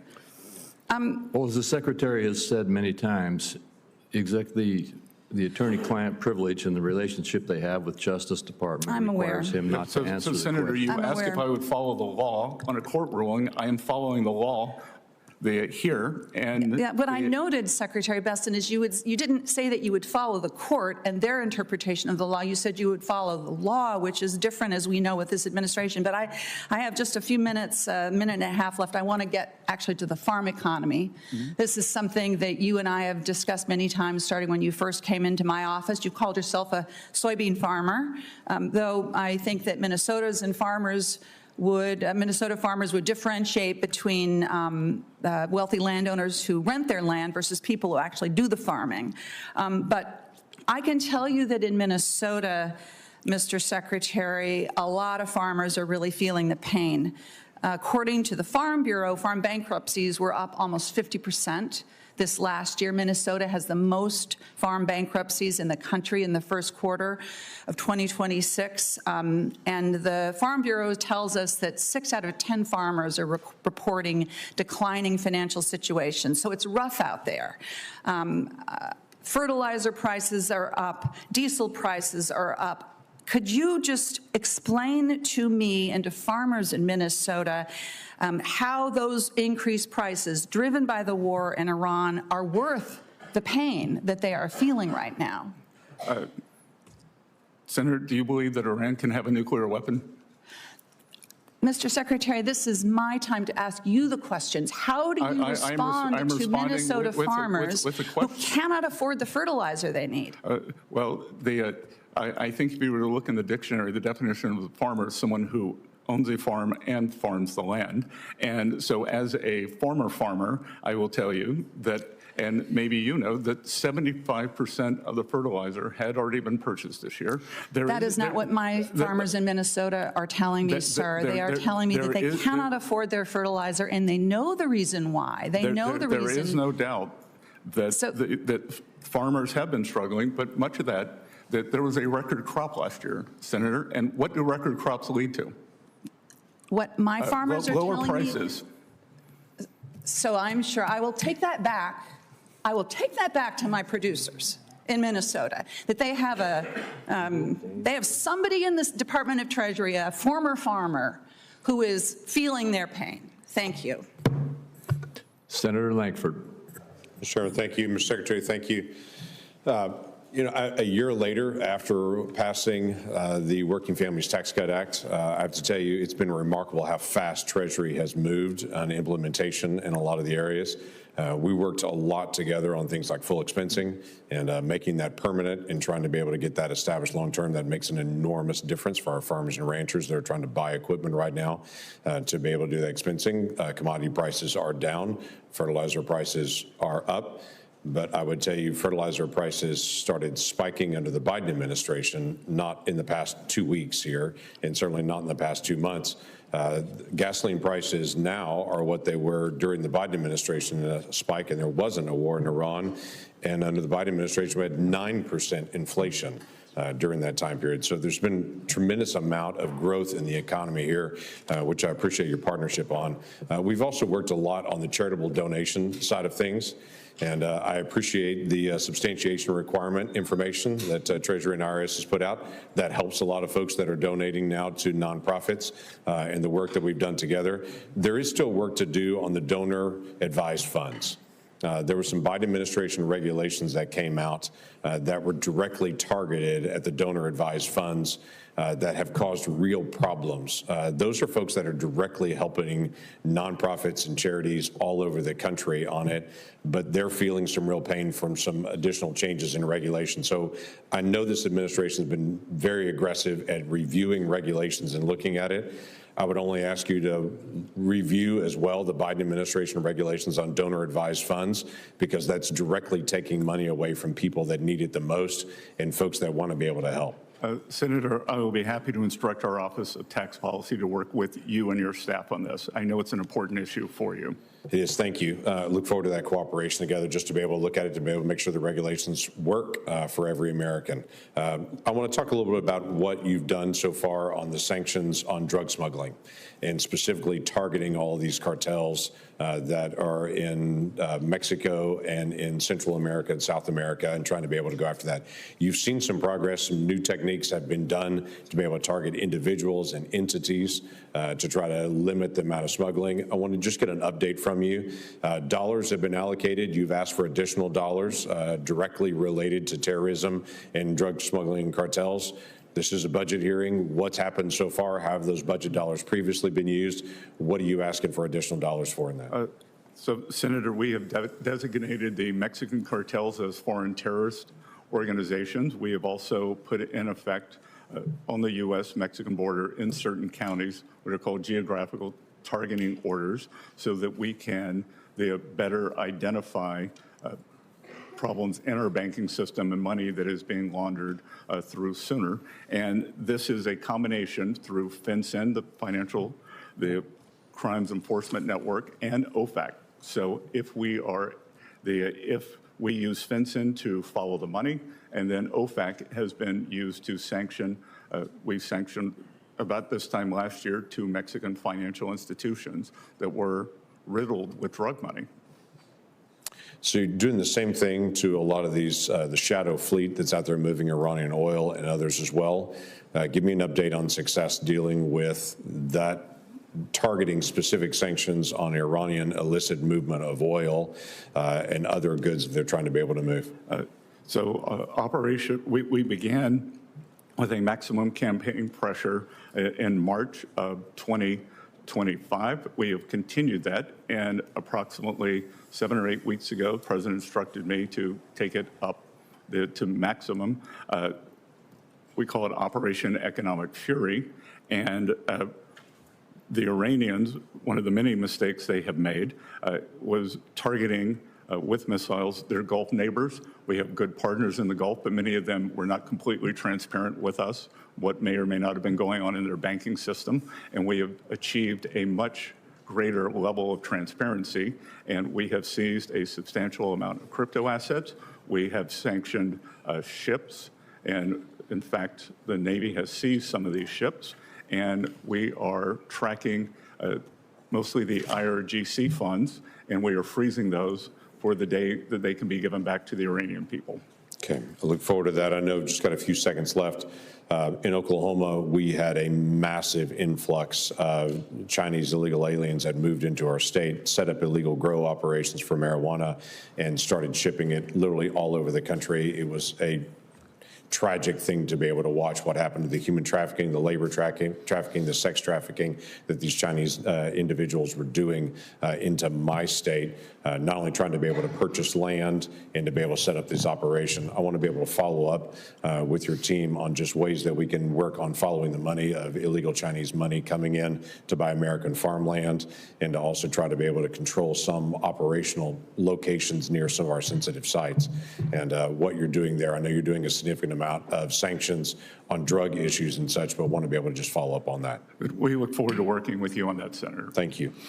Thank you, Senator Warren. Thank you, Mr. Chairman. So, Secretary Bessent, let's start with something you and I agree strongly on. Last year, you came out in support of a trading ban for members of Congress, and I have introduced legislation to do exactly that. You explained the need for a ban on our trading stock by saying, quote, you look at some of these eye-popping returns, every hedge fund would be jealous of them. And that, quote, if any private citizen traded that way, the SEC would be knocking on their door. Those are strong words from someone who used to run a hedge fund. Last month, President Trump's latest financial disclosures came out, and they show that he made more than 3,400 stock trades worth more than $250 million in just the first 3 months of 2026. That's roughly half of what all 535 members of Congress made last year combined. And the value of virtually every one of those stocks that the president traded in is directly affected by President Trump's official actions. So, Secretary Bessent, you and I agree that it is a conflict of interest for members of Congress to trade stocks. Do you also agree that it's a conflict of interest for President Trump to trade stocks? Well, a couple of things, Senator. One, President Trump is not sitting in the Oval Office engaging in a high-frequency trading strategy. Clearly, he had an outside manager who was doing that. And I think it's incumbent upon both houses of Congress to get their house in order before you move to the administrative branch. You think it's okay for the president to do this? Because let's be clear, you are a Wall Street guy, so you know better. The investments that President Trump has made are not blind. President Trump literally signed the 113-page document publicly listing all of his individual stock trades at the same time that he is making decisions affecting those stocks. So you're going to sit here with straight face and say it's not a conflict of interest for the President of the United States to do that? I'm going to say this body needs to get its house in order first. How about we get the White House in order at the same time? I would encourage you to do that. I don't trade in individual stocks. I don't own any individual stocks. My house is in order. Thank you. Senator, you're very Mr. rich. Secretary. Others on this committee can't say that, Senator. Let's look at some individual trades. On January 6th, Donald Trump purchased up to $1 million worth of NVIDIA stock. 1 week later, his administration changed U.S. policy and loosened the rules on export controls so that NVIDIA could sell its chips to China. Now the price of NVIDIA stock is through the roof. So, Secretary Bessent, you said last year, if any private citizen traded the way members of Congress do, quote, the SEC would be knocking on their door. So my question is, should the SEC be knocking on President Trump's door to start an investigation over this trade? Again, if this body wants to ban individual stock trading, which I would advocate for yourselves, start there. And if you want legislative action to continue, that's your prerogative. So it's our prerogative. So you would support our saying that President Trump should be investigated over this? I would support our trade should be investigated and President Trump should be investigated. I would support you getting your house in order, Senator. And how about the White House getting its house in order? Would you support that investigation? Please lead by example. I would like to see the President of the United States lead by example. You say there should be an investigation when that kind of activity takes place. How about we start with the White House? Let's do one more. President Trump bought tens of thousands of dollars worth of stock in Robinhood and the Bank of New York Mellon Corporation, known as BNY. On April 6th, your Treasury Department announced it had chosen the financial agent to implement the new Trump accounts program, BNY and its partner, Robinhood. Both stocks, of course, have risen since then. So, Secretary Bessent, let me ask you a different question. If these stock purchases that Trump made were made using inside information, would that be illegal? Again, I'm not a lawyer. I'm not going to speak to that. And I think, would it be worth investigating? You don't have to be a lawyer. You're the one who said what should be investigated. Why don't we investigate many people on this committee, Senator? Many people. And you Why don't think the White House should have to follow the same set of rules that are already the law? I think you should get your house in order here. My house is in order. Thank you, Mr. Secretary. And you should have your fellow committee members, mostly on your side of the aisle, do the same. We need stronger anti-corruption rules and conflict of interest rules in Washington for everyone. And that includes the president and it includes Congress. And instead of draining the swamp, what Donald Trump is doing is he is enriching himself by taking advantage of his position. That is not public service. He's the one who should lead by example. Senator Barrasso. Thanks, Mr. Well, talking about draining the swamp, look, I appreciate what you're doing, Mr. Secretary, because you inherited a very troubling record of misconduct in terms of the IRS politicization, and you moved quickly. You championed the efforts to turn that around.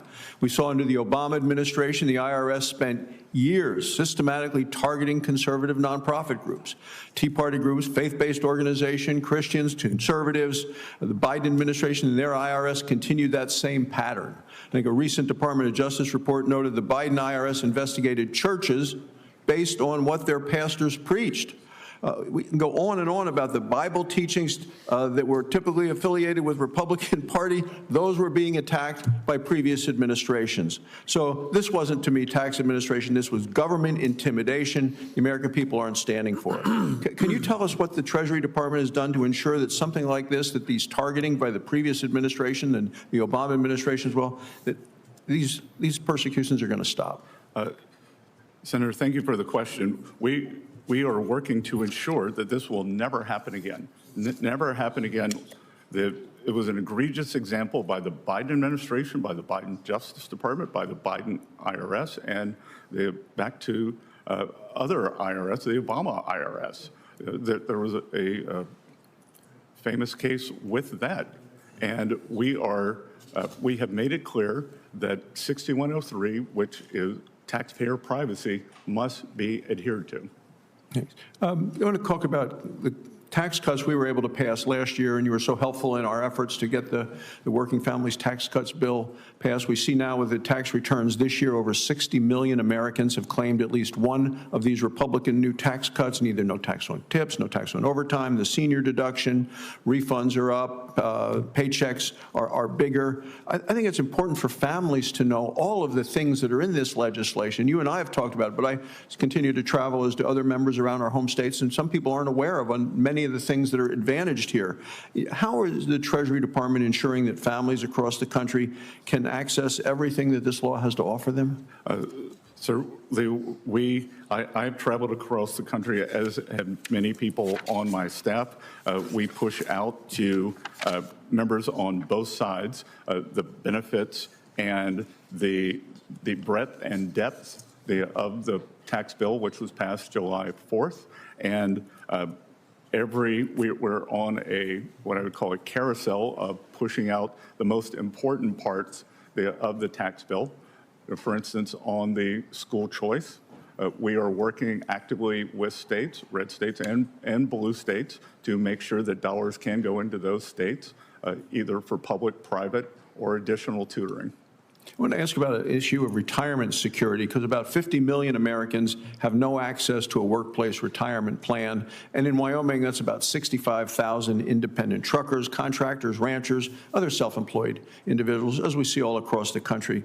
President Trump recently signed an executive order to try to change that, and it directs you and the Treasury to provide workers with access to low-cost retirement plans with matching federal contributions. Under your leadership, Treasury is working on legislative recommendations to build on this framework to help these individuals. What's your vision for helping closing that retirement coverage gap? We think that these IRAs for independent workers are very important. We are working to finish our guidance on the Trump accounts to get those up and running July 4th. Then we will be all hands on deck for this. And as you've said, we can see that the anxiety level for Americans in terms of retirement that has never been higher. Social Security is the building blocks for that, and we are working to supplement that. And then a final question, and it's continuing the economic pressure on Iran. The president talks about maximum pressure. How does your budget help ensure that Treasury has the tools that you need to keep that economic pressure? We have a dedicated staff that has done a fantastic job of outlining the black market and the flow of Iranian, the oil and energy around the globe. We have frozen assets, we are holding those, and we have severely disrupted the Iranian economy and the Iranian war machine. We think that inflation may be over 200%. Their currency has collapsed. We believe that more than 50% of the army is not getting paid, and that police are not reporting to the police station.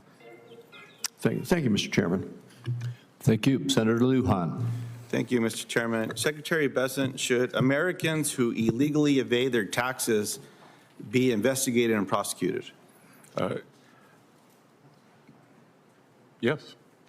Secretary Bessent, should people and organizations facilitating money laundering for Iran, North Korea, or Hamas be prosecuted? Yes. What about laundering money for Mexican drug cartels? Yes. Should a person who traded and profited on insider information be prosecuted?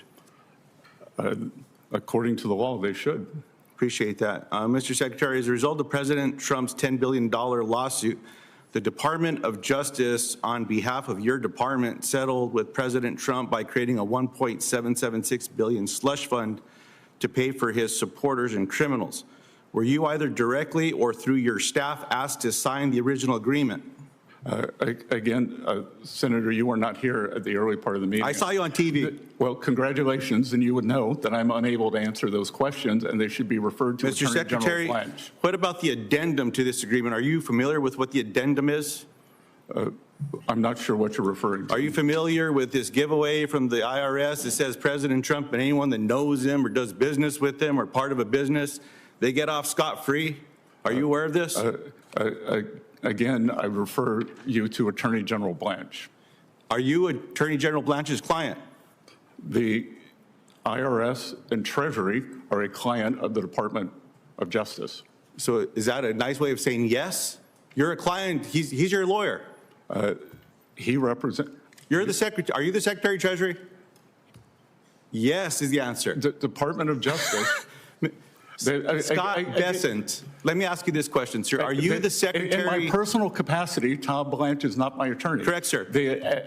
Are you, sir, for the Mr. U.S. Secretary, Treasury, Scott, let me ask it this way. Scott, are you the Secretary of Treasury for the United States government? Yes. Appreciate that. The Department of Justice represents the IRS and the Department of Treasury in this lawsuit, correct? Correct. Are you aware of this addendum? You're telling me DOJ gave the president this without you knowing about it? Again, they settle on our All right, behalf. well, that's not how the law works, sir. I'm not a lawyer, but you have a bunch of them behind you. You should see the faces they're making at me behind you. They're all scowling at me back over here. Well, I think that's a different reason, sir. Well, for whatever it is, they're doing it. Mr. Secretary, my concern is that this addendum's not been getting a lot of attention. There's colleagues on this panel that think this slush fund is a bunch of bullshit. And they've called out to say, get rid of it. Now, people need to say, are you okay with one person in America, because the Secretary of Treasury, I'm guessing, conferred with the Department of Justice, because you're named on this lawsuit, sir. These are all the transactions from the president as well, that I'm going to ask you this next question as well. You were bragging to one of my colleagues that you've been sanctioning people doing bad things in America. People that get sanctioned, like Iran or terrorists, they're told not to do business in the United States with partners. Is that your understanding, sir, me as a layman? It is. You hold these bad people accountable. I congratulate you for that. So this little giveaway to President Trump and his family gets them off scot-free. Does every American become part of this addendum? If someone didn't pay their taxes or violated tax law or did bad things, are they told, can't prosecute you, you're good? Everyone going back to the date of this, or is this only for President Trump and his affiliates? Senator, do you have specific knowledge that President Trump's being audited? Sir, I have specific knowledge of this addendum that you don't know a damn thing about. That is for the Department of Treasury that your lawyer at the Department of Justice signed you up for. The reason I'm asking this question is because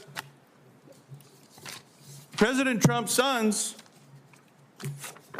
signed a deal, as you know, with World Liberty Financial with a bunch of folks you sanctioned.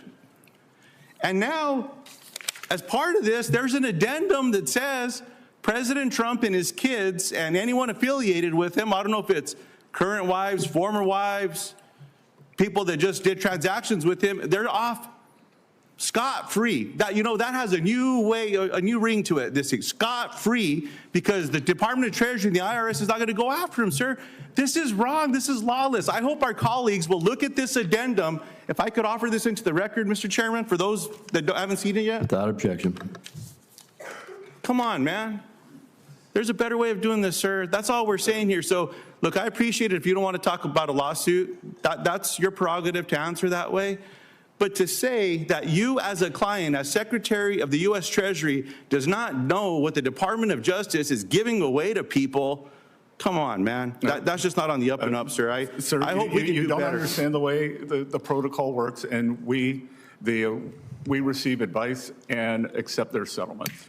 You're telling me as the Secretary of U.S. Treasury, you don't know that the President of the United States, who I think you work for, got a sweetheart deal from the Department of Justice, who's your lawyer. I do know. You're in line for the presidency, Scott. I do know that the President of the United States and 400, many of his employees had the largest tax leak in history. And I know. Here's his filing, sir, of all the insider trading. Right here. Do you want to apologize on behalf of the American government? Scott, you should apologize to the American people for fleecing them and giving this away to Donald Trump, man. That's what you should do. We can agree to disagree. Senator Warnock. Thanks. That we'll agree on. Thank you, Brother Chairman. Last month, I asked the President's nominee to lead the Federal Reserve what I thought was a simple question, but he tried to dodge it. His answer was cute. I'm not sure the American people who are struggling were laughing. So I'll ask you the same question to see if I can get a clearer answer. President Trump has said that his grade of the economy, his words, is a quote, plus, plus, plus, plus, plus.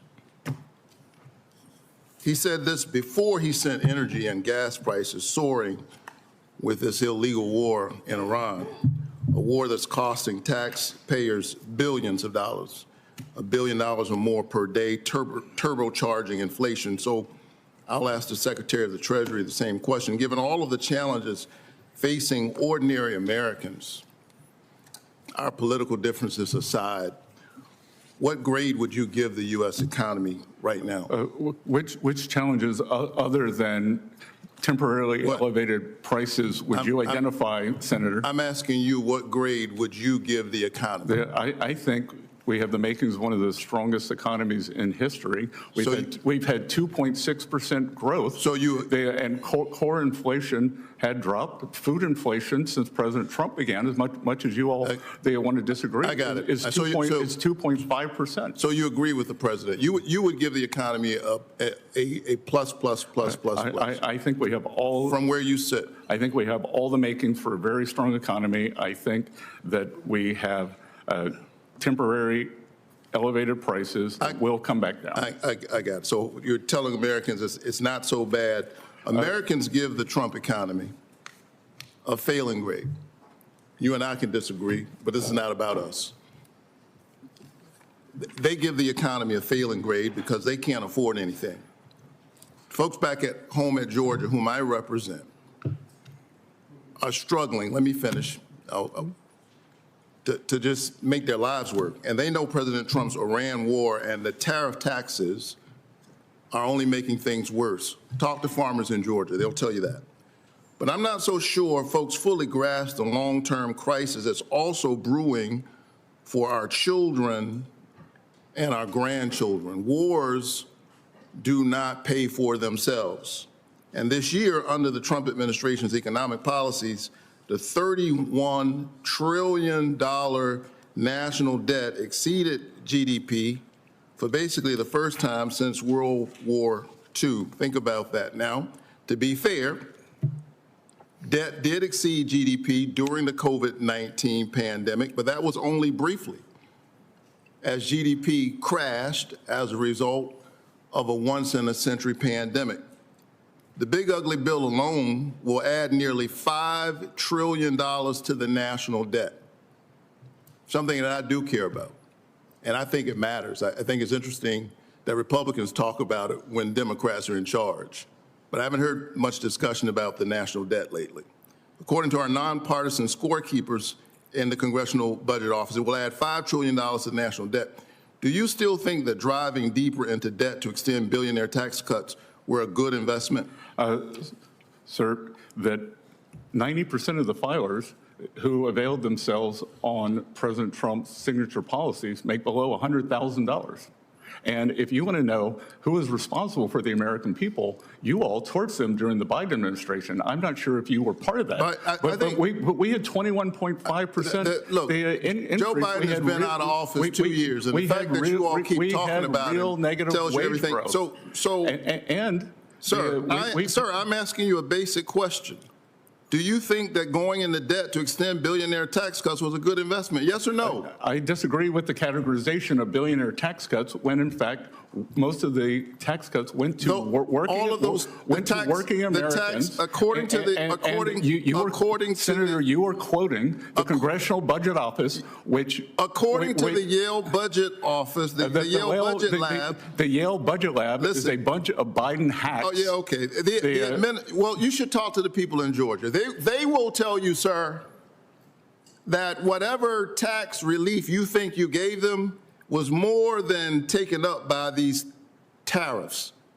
According to the Yale Budget Lab, the administration's tariffs cost families 3 times as much as they got back in tax cuts. But I don't have to talk to the folks at Yale. I talked to the folks in Georgia. How about the Iran war, which is costing tens of billions of dollars and counting? You previously said we have plenty of money for the war. Wars increase the national debt. Is that spending still a good idea, sir? Yes or no? Sir, do you think it's a good idea to spend so that Iran cannot have a nuclear weapon? Sir, I'm not, sir, do you think it's a good, so you do think it's a good idea? I think the Iran war makes... I think just as many people historically, when President Obama was in office, said that Iran may not have a nuclear weapon. President Obama left office in 2016, sir. I know, but I'm saying there are many people on this committee who said Iran should never have a nuclear weapon at any cost. I agree with that. They should not have a nuclear weapon, and they're closer thanks to this administration's policies. Absolutely and not, the Strait of Hormuz is still closed. And you should tell the people in Georgia that this war is a good idea. I think they'll disagree. Senator Cassidy. Hey, Secretary Bessent. Thanks for being here, sir. We know Social Security is going insolvent in 6 years. Ask your predecessor in Trump 1 what was the plan to do about it, and he said that would be a second Trump administration deal. Now we're in the first half of the president's second term, and obviously we're now only 6 years away. At that time, we were like 12 years away from insolvency. Social Security will account for 20% of federal expenditures, and I was told once that it accounts for 20% of our long-term accrued liability, accrued debt. What's the president's plan to address Social Security insolvency? So we have to get our short-term house in order first. We inherited a mess, 6.9%. If I may interrupt, and I don't mean to be rude. If we wait to get our short-term house in order, we will be 3 years away from insolvency. I've been working on this. It is amazing, since I've been working on this over the last 5 years, it is amazing how much it's already deteriorated. It's just amazing. In 5 years, it's gotten so worse. Are we really going to wait until we get, I'm not challenging, I'm just asking, are we really going to wait until we're not going to do anything? I'm just not sure about that. Yeah, Senator, you got to crawl, walk, run. That with these deficits, with this debt that was run up in the previous administration with 6.9% deficit to GDP, but highest ever when we weren't at war, weren't in a recession, we brought it down to 5.4. We're going to continue moving. If I may, the Social Security Trust Fund is funded by the Social Security tax, which is segregated from general revenue. Now, if we speak about the debt and deficit, whatever I'm not touching that right now, except insofar as context, we have to do something. That is general revenue, but wherever that comes from. If we're speaking about social, that is segregated. That is a Social Security revenue problem and expenditure issue. So to me, that's segregated, again. So is there a plan to do anything about the segregated fund with a segregated revenue stream and a segregated expenditure pattern? Well, Senator, part of it is the revenues are, the source of the revenue is not segregated, because the more Americans who work, the more the higher paying jobs they have, the more it goes into the Social Security Trust Fund. I accept that, but that's an indirect effect. And is that the only plan the administration has currently to hopefully increase the number of jobs and the better paying jobs and hope that because I got a big spreadsheet on this. That is inadequate to address the problem. Every day, 10,000 boomers become eligible for social.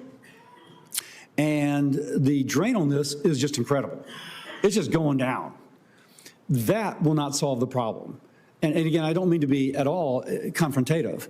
I'm just trying to set the context. I remember my first visit to your office, you were kind enough to share the spreadsheet on a screen with me. Yeah, so I'm gathering that the administration does not have a plan to address, and I'm saying that not in any way except to say by your answers that the only response so far would be the indirect side of it. Now, on a bipartisan basis, we have been working on something that would attempt to address this. It is going to take the president, the administration, at some point being involved. At this point, it's in Congress.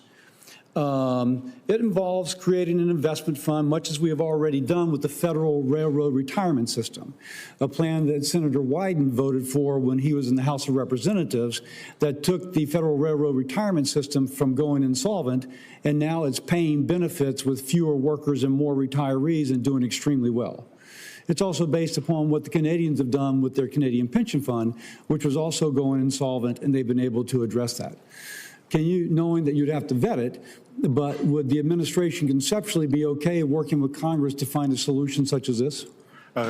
Again, Senator, we will work on anything, but we are going to guarantee that the benefits remain as they are.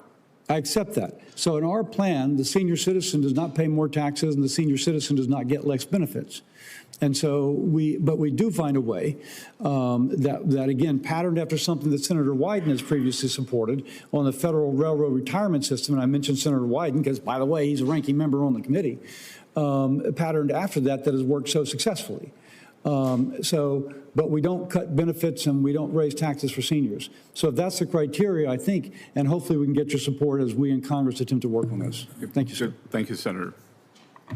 Thank my colleague. Next up is Senator Blackburn.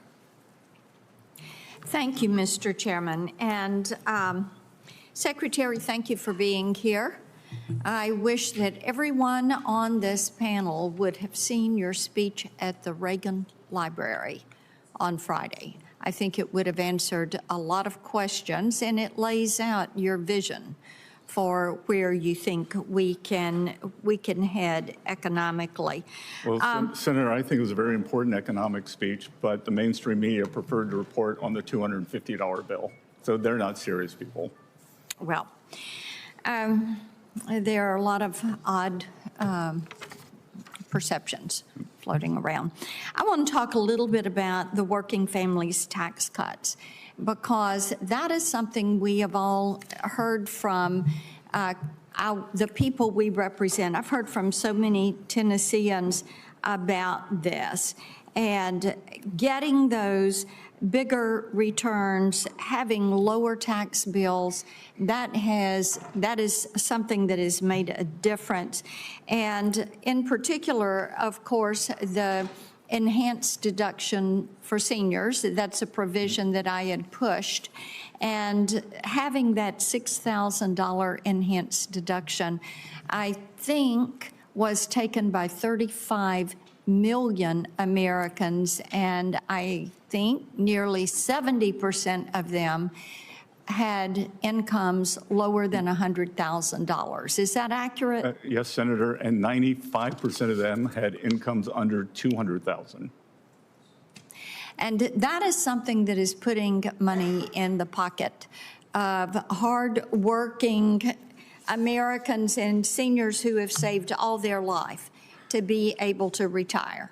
I think it gives them great certainty. It gives them the great clarity in terms of the folks who do live on a fixed income.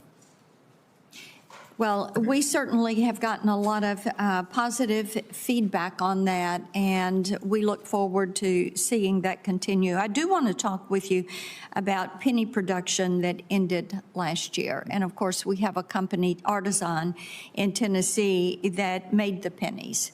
And now they are, and you had talked about keeping those jobs in Tennessee, and Artisan is working on a zinc-based nickel that would save the taxpayer about $140 million a year.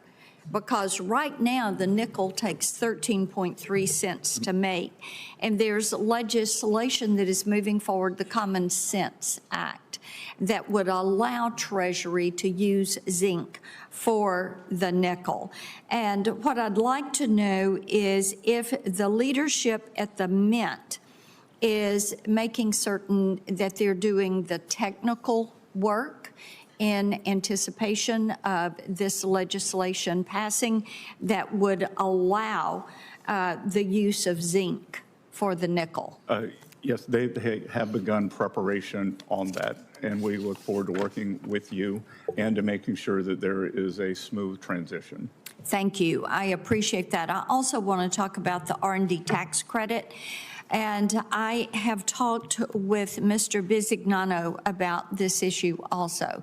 I've heard from a lot of our manufacturers in Tennessee, and they have continued to raise with me some misalignment that they see in this legislation.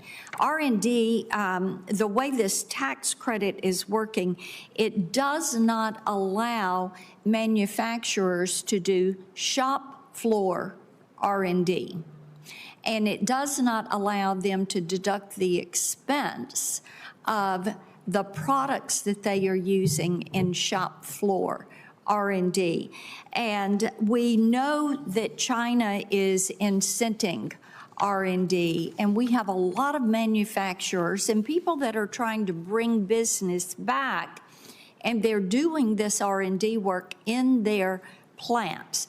So I would hope that you and Mr. Bisignano can work together and get some clarity and provide some certainty for our manufacturers, and be certain that these individuals can utilize that R&D tax credit. Will you do that? I'd be glad to work with you and your staff. As I said at the Reagan Library, I believe that at one level we've lost the reservoir of knowledge by not doing this production. And I did a fireside chat last night for a group called American Compass. And I said the same thing, that somehow we separated R&D from the learning that goes on the factory floor. And I think that is a big mistake, because so much happens during the process in terms of innovation. Thank you for that, and I appreciate your attention to it. I'm going to submit for the record one question to you on partnership audits that needs some further attention. Thank you for being with us. Good to see you. Thank you, Senator Blackburn. Senator Welch. Thank you very much. Mr. Secretary, I heard your comments earlier when I was watching, and I support opportunity zones. They've been helpful to Vermont. But number two, I want to talk about what I think is a looming crisis that gets far too little attention in this Congress, and that's the national debt. And I know you're familiar with this, and I'm just going to show the chart for others. The projection of the debt, first of all, January of 2025, it was 36.2 trillion. It's now 39.2 trillion. And as you can see in this chart, the trajectory of this debt is just going up and up and up. And the CBO right now says that debt held by the public is 99% of the gross domestic product, is scheduled to go up by 2030 to 20%. And we're now paying interest, as you know, probably better than anybody, of $970 billion. So taxpayer revenues are going $970 billion to debt that exceeds our military budget. And obviously means that we can't spend it on other things that folks in Mr. Crapo's district and folks in my district need. The federal interest payments rose to 18.5% of all of our revenues. And the CBO says that's going to go up to 25.8% by 2036. And we don't talk about it at all. It's not even a topic, which is astonishing to me because it's such a threat. Now, there's three ways to address debt. One is we can cut spending. One is we can raise revenues. And I don't want to talk about those two today, but there's one other where there, I think, should be consensus, and that is we can collect the revenues that taxpayers owe. And that's why I want to talk to you a little bit about the staffing cuts that I understand have taken place at the IRS, which has reduced their capacity to collect revenues that are owed by taxpayers. In fiscal year 2027, the IRS enforcement funding was cut by 18%, 28%, or pardon me, 2,800 staff positions were reduced. And that's in addition to 26% of revenue agents lost in 2025. And I've got a revenue chart here that this was prepared by the Peterson Foundation, and I find them to be extremely credible on debt issues. I don't know if you share my high opinion of not anymore. Well, I think they've lost their way. Well, all right. We will disagree on that. Okay. I find them to be an extremely credible source. But what this chart shows is that as we increase the cutting of revenue agents, the loss of owed revenue. This is owed revenue. We're not talking about increasing anybody's taxes. You're talking about the tax gap. That's right. The tax gap is going to be $1.8 trillion. So the obvious question here is, why are we cutting the people who we need in the IRS to do the audits to collect revenues that are due to the Treasury? Well, Senator, a couple of things. Let's backtrack to your previous chart. The Peterson Institute of CBO projected that we were going to grow at 1.8%. Thus far, in this administration, we've grown at 2 points. Let me interrupt a minute. It's 1.8 forever. We've grown at 2.6%. No, let me just stay on the revenue, because whether we grow at 1.8, as they say, or 2.8, whatever it is you say, you would agree with me that if I'm a taxpayer and I owe money, I should pay it. And I can tell you that more bodies does not equal better collections. So you just disagree that... Here, let me read you something. So I think that they would agree, TIGTA, which is the IRS, the internal reporting system, all of these employees who were hired, that a whistleblower in Atlanta came out and said a 25-year IRS CI employee who trained 2,700 new IRS agents. I'm going to have to interrupt because my time is running out. I'll be happy to send this to you. Please to show you why it's a complete fallacy. Last year we had recoveries up, collections up. Can I just get a little extra time? Because I thank you, Mr. Secretary. 30 seconds. Number one, I absolutely believe that the people who owe money should be paying that money, and that we should have assertive enforcement in order to get that collected, regardless of what the growth rate is. That's number one. Number two, one of the things that is happening is we've withdrawn from the global effort for coordinated organization for economic cooperation, and companies are now using these low-tax Dodge countries Like American Express avoided $423 million in taxes by using the island of Jersey, saying that's where they do their work. Black & Decker cut their bill by $27 million by using Cyprus. Many companies use Malta. S&P Global cut its tax bill by $269 million. Is that something that we should tolerate? No. Thank you. And will you do something about it? Again, it's a complicated question, and I'm happy to come to your office, happy to do another phone call as we've done. All right. I will follow up on but that. I do want to send this TIGTA report that shows that new agents were a disaster. Senator Tillis. Thank you, Mr. Chairman. Treasurer, thank you for being here. You know, you may have heard I've been a little bit critical of a few of the advisors of the president. You're certainly not one of them. I'm glad you're there. I'm looking to stay on that side of the line, Senator. And I appreciate the work you're doing, and I love the fact that you show good judgment of loving some of the North Carolina mountains with your family, just like I do. So thank you for being here.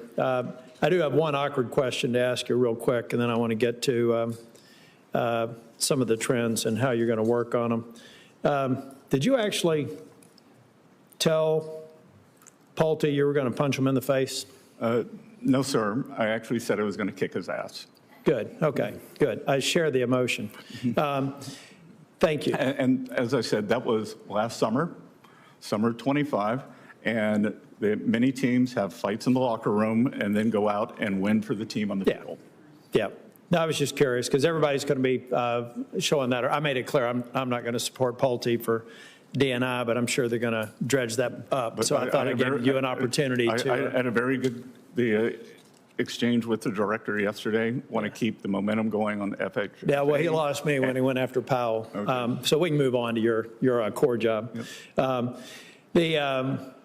I know back in 2028, you were trying to target a 3% deficit to GDP. I think that's a laudable goal. There's a lot of work we have to do, so you can put it back on us for maybe not making progress. But now we're at 30-year yields at a 19-year high, where we are in 10-year yields, and even some of the interest expenses on the 5.3 of GDP. We're not trending in the right direction. What are we going to do, or what would be your advice? What is the administration going to do to help Congress focus on the main thing to try and get our deficit to GDP ratios to what most economists think are necessary, which is your laudable target? Yes. So, Senator, this year, the U.S. has the presidency or the head of the G20. We're actually holding the finance ministers meeting in Asheville. Yeah. So maybe you'll join us.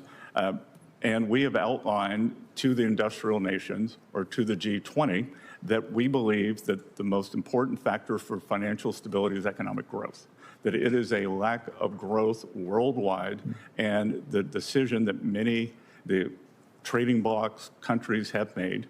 And I believe the most important thing that we can do, as I was trying to tell Senator Welch, that the CBO projections are all at 1.8%, that we have grown at 2.6% thus far. That includes the democratic shutdown and the Iran conflict, which makes me believe we can grow at 3%. So if the CBO is wrong in their first year, how can they project out 10 years? So I think that growth, the constraining spending and a growth agenda will do this. Mm-hmm.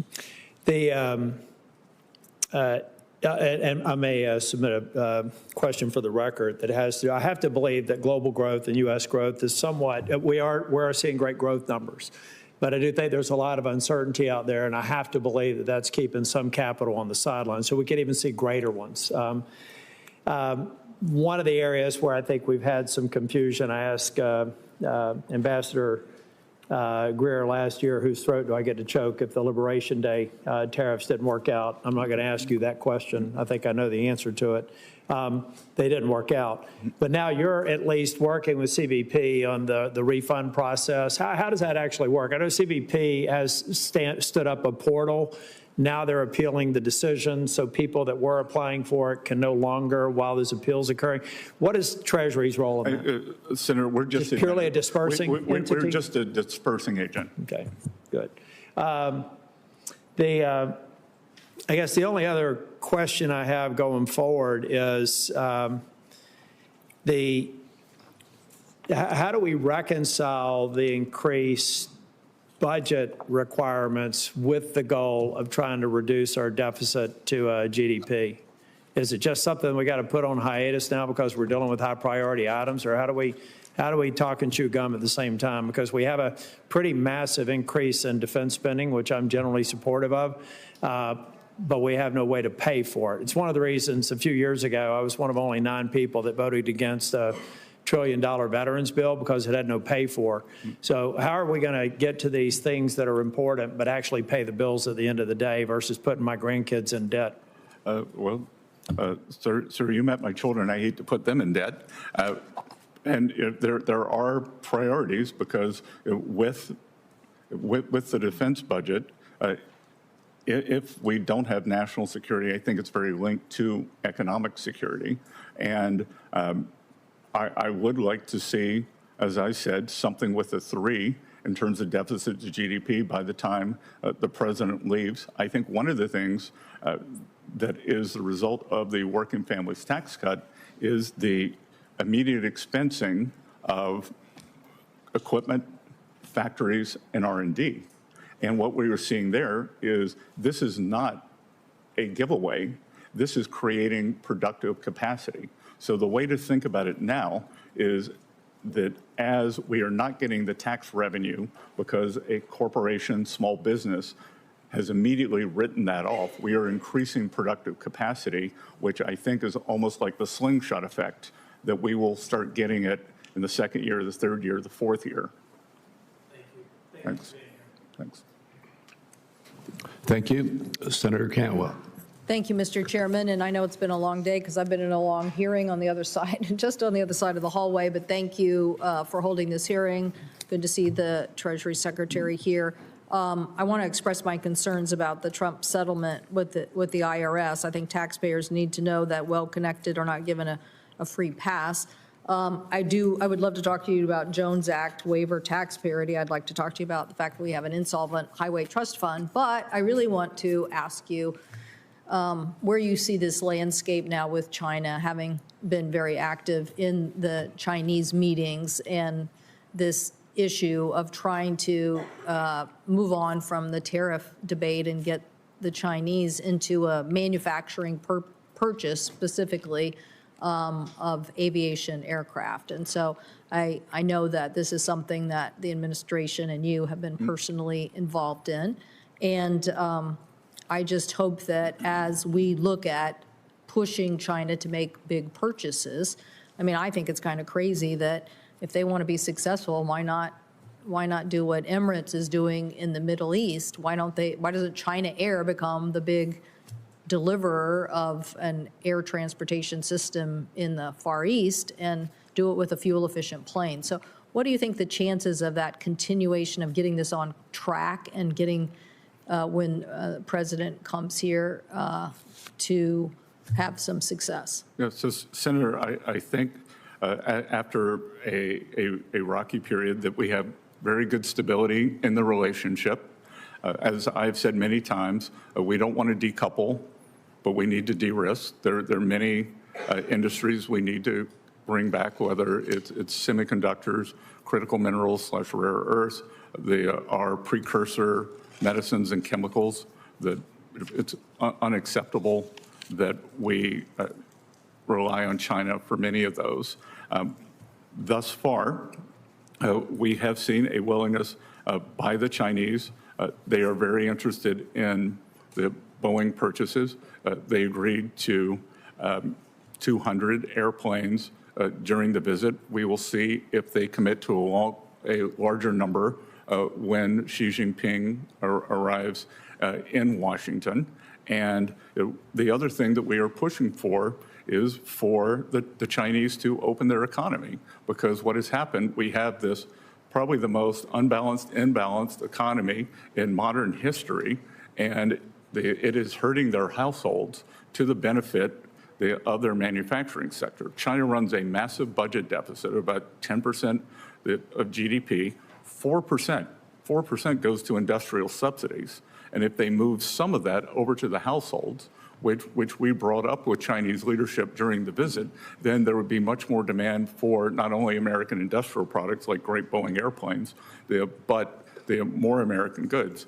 We have formed a board of trade, and we will be looking at non-critical industries or non-critical things that we can trade with each other tariff-free. How will that work? I mean, I'm for the tariff-free part for sure, and particularly, another issue, we have both very high-end manufacturing like aerospace, but we also have a lot of seafood in the Northwest, and China consumes something like 45% of the world's seafood, and I guarantee you that market isn't open wide enough for our products. So how would the Board of Trade help us with that? That's exactly what it's going to do. It's going to say, if we pick a number, 30 billion by 30 billion, what are 30 billion of things that non-critical industries, non-critical things, fireworks, Halloween costumes, very low-end consumer items that we do not want to reshore, that we want to buy from them, and what are things that they would like to buy from us? The seafood, maybe energy, and then we will both agree to that basket on either side will have no tariffs.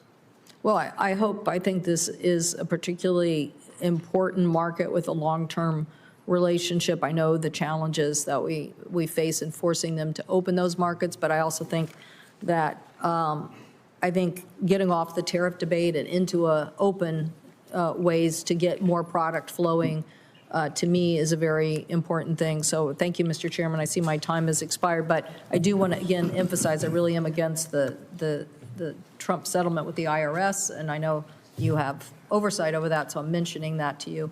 Thank you, Mr. Chairman. Thank you. We are informed that Senator Marshall may be back. Senator Wyden has asked for a second 5-minute round, and as the ranking member, I've agreed to that. So, Senator Wyden, why don't you begin, and then if Senator Marshall shows, he'll be the final one. Chairman, I've got one question.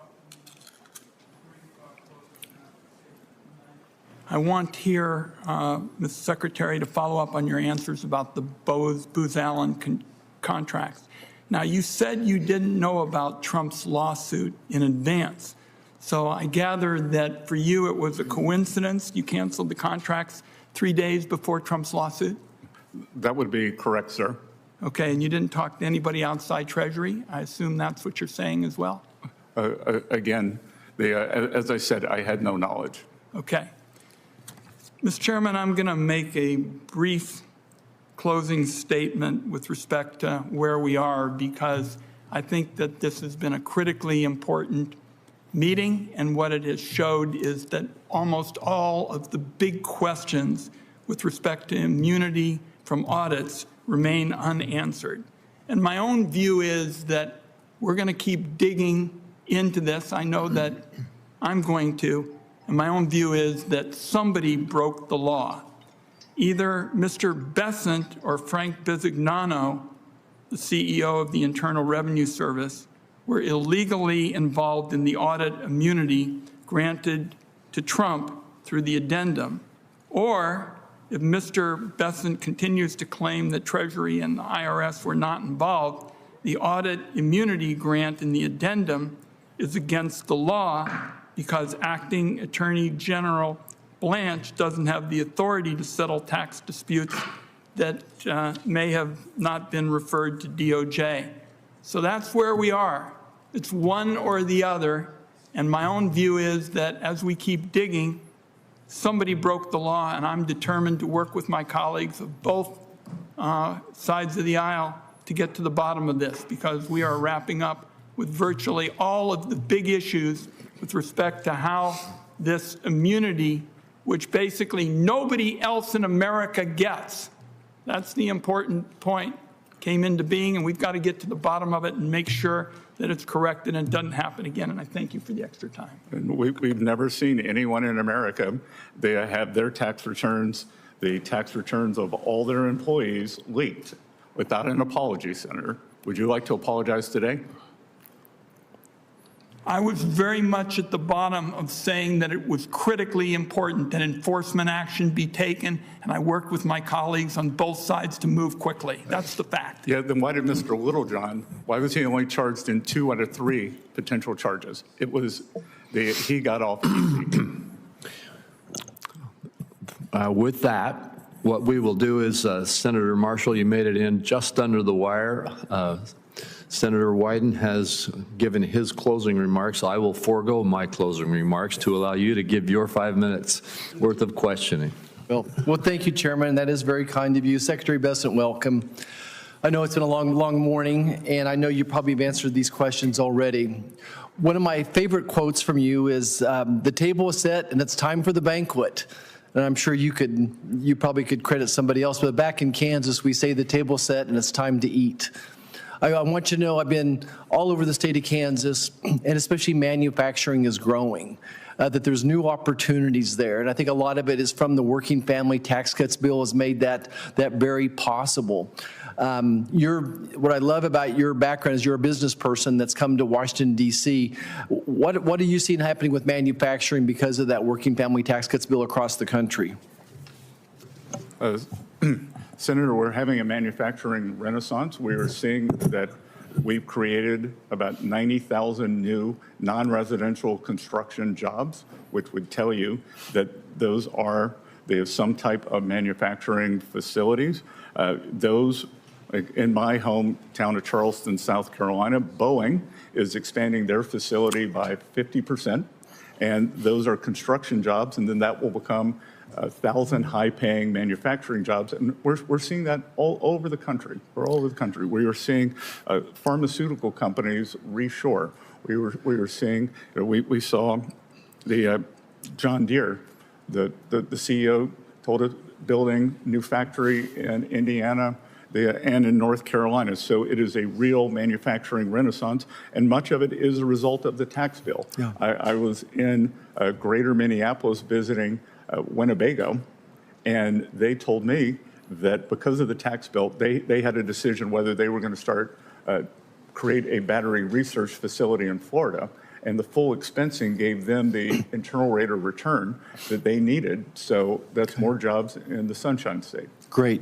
My next question, and you don't have to answer it now, you can give us a written one, but the 45Z model, again, you put on your farmer's hat for a second. You understand how important 45Z is to our farmers back home. I think there's the GREET model is waiting for the Treasury to kind of do their little work on that as well. So maybe your staff could give us an update unless you wanted to say something No, now. we'd be glad to do it, but we think it's very important, sir. Great. I want to talk about child care just a second as well. Under Joe Biden, we saw the cost of health care, housing, child care go up 50%. Inflation's cumulative. But again, our Working Family Tax Cuts bill did some incredible things for child care. And all across the state of Kansas, again, I'm seeing people being able to invest in this. But I especially, not only do the increased monies we're given to individuals, but the businesses having an opportunity to expand. Can you speak to a little bit about what your vision is on using that benefit? Look, I think that's a great benefit. The child deduction that is now permanent, thanks to you all, $2,200. So, I think that we have seen that the best way to do this is to engage the private sector. Exactly. Then I'm just going to close with, I was just out of the Reagan Library, and he always spoke about this bright, shining city on a hill. And it's hard for me to imagine, but the third quarter last year, Kansas led the country in GDP growth, 6.5%. And we never lead any type of thing economically. And so I went back and tried to figure out the whys of this. And certainly the cattle markets are good. Farming income in Kansas was up 80%, and a lot of that was government related. But certainly a part of that was the cattle industries, and of course the cattle eat is corn as well. We saw but we're also seeing expansion in manufacturing. What would be the message of hope you would give America that this economy it really feels good to me right back. And now, things are not perfect. We've got to work on the price of gas. Inflation's cumulative. We're still feeling a sting, but give me that message of hope from your desk. The underlying economy is extremely resilient. That we have had tremendous job growth in the past few months. We saw the ADP numbers, which are a precursor for non-farm payrolls, come out very strong today, above trend. We are seeing trucking surveys do very well. And I think that the underlying economy is very strong. We will get on the other side of this Iran conflict. Prices will come back down, and I think that the economy is going to roar, sir. Okay. Thank you, Secretary, for sticking around. Mr. Chairman, thank you so much. Thank you, Senator Marshall, and thank you, Secretary Bessent. That concludes all of the questioning and all of the commentary. We appreciate you taking this time. You spent more than 2.5 hours with us today. More than that, we appreciate the service that you are giving and that all of those at the Treasury Department are giving, and please extend that thanks to them for us. With that, we are concluded. I remind my colleagues that the deadline for submitting any questions for the record is 5 p.m. on Wednesday, June 10th, and the Finance Committee stands adjourned.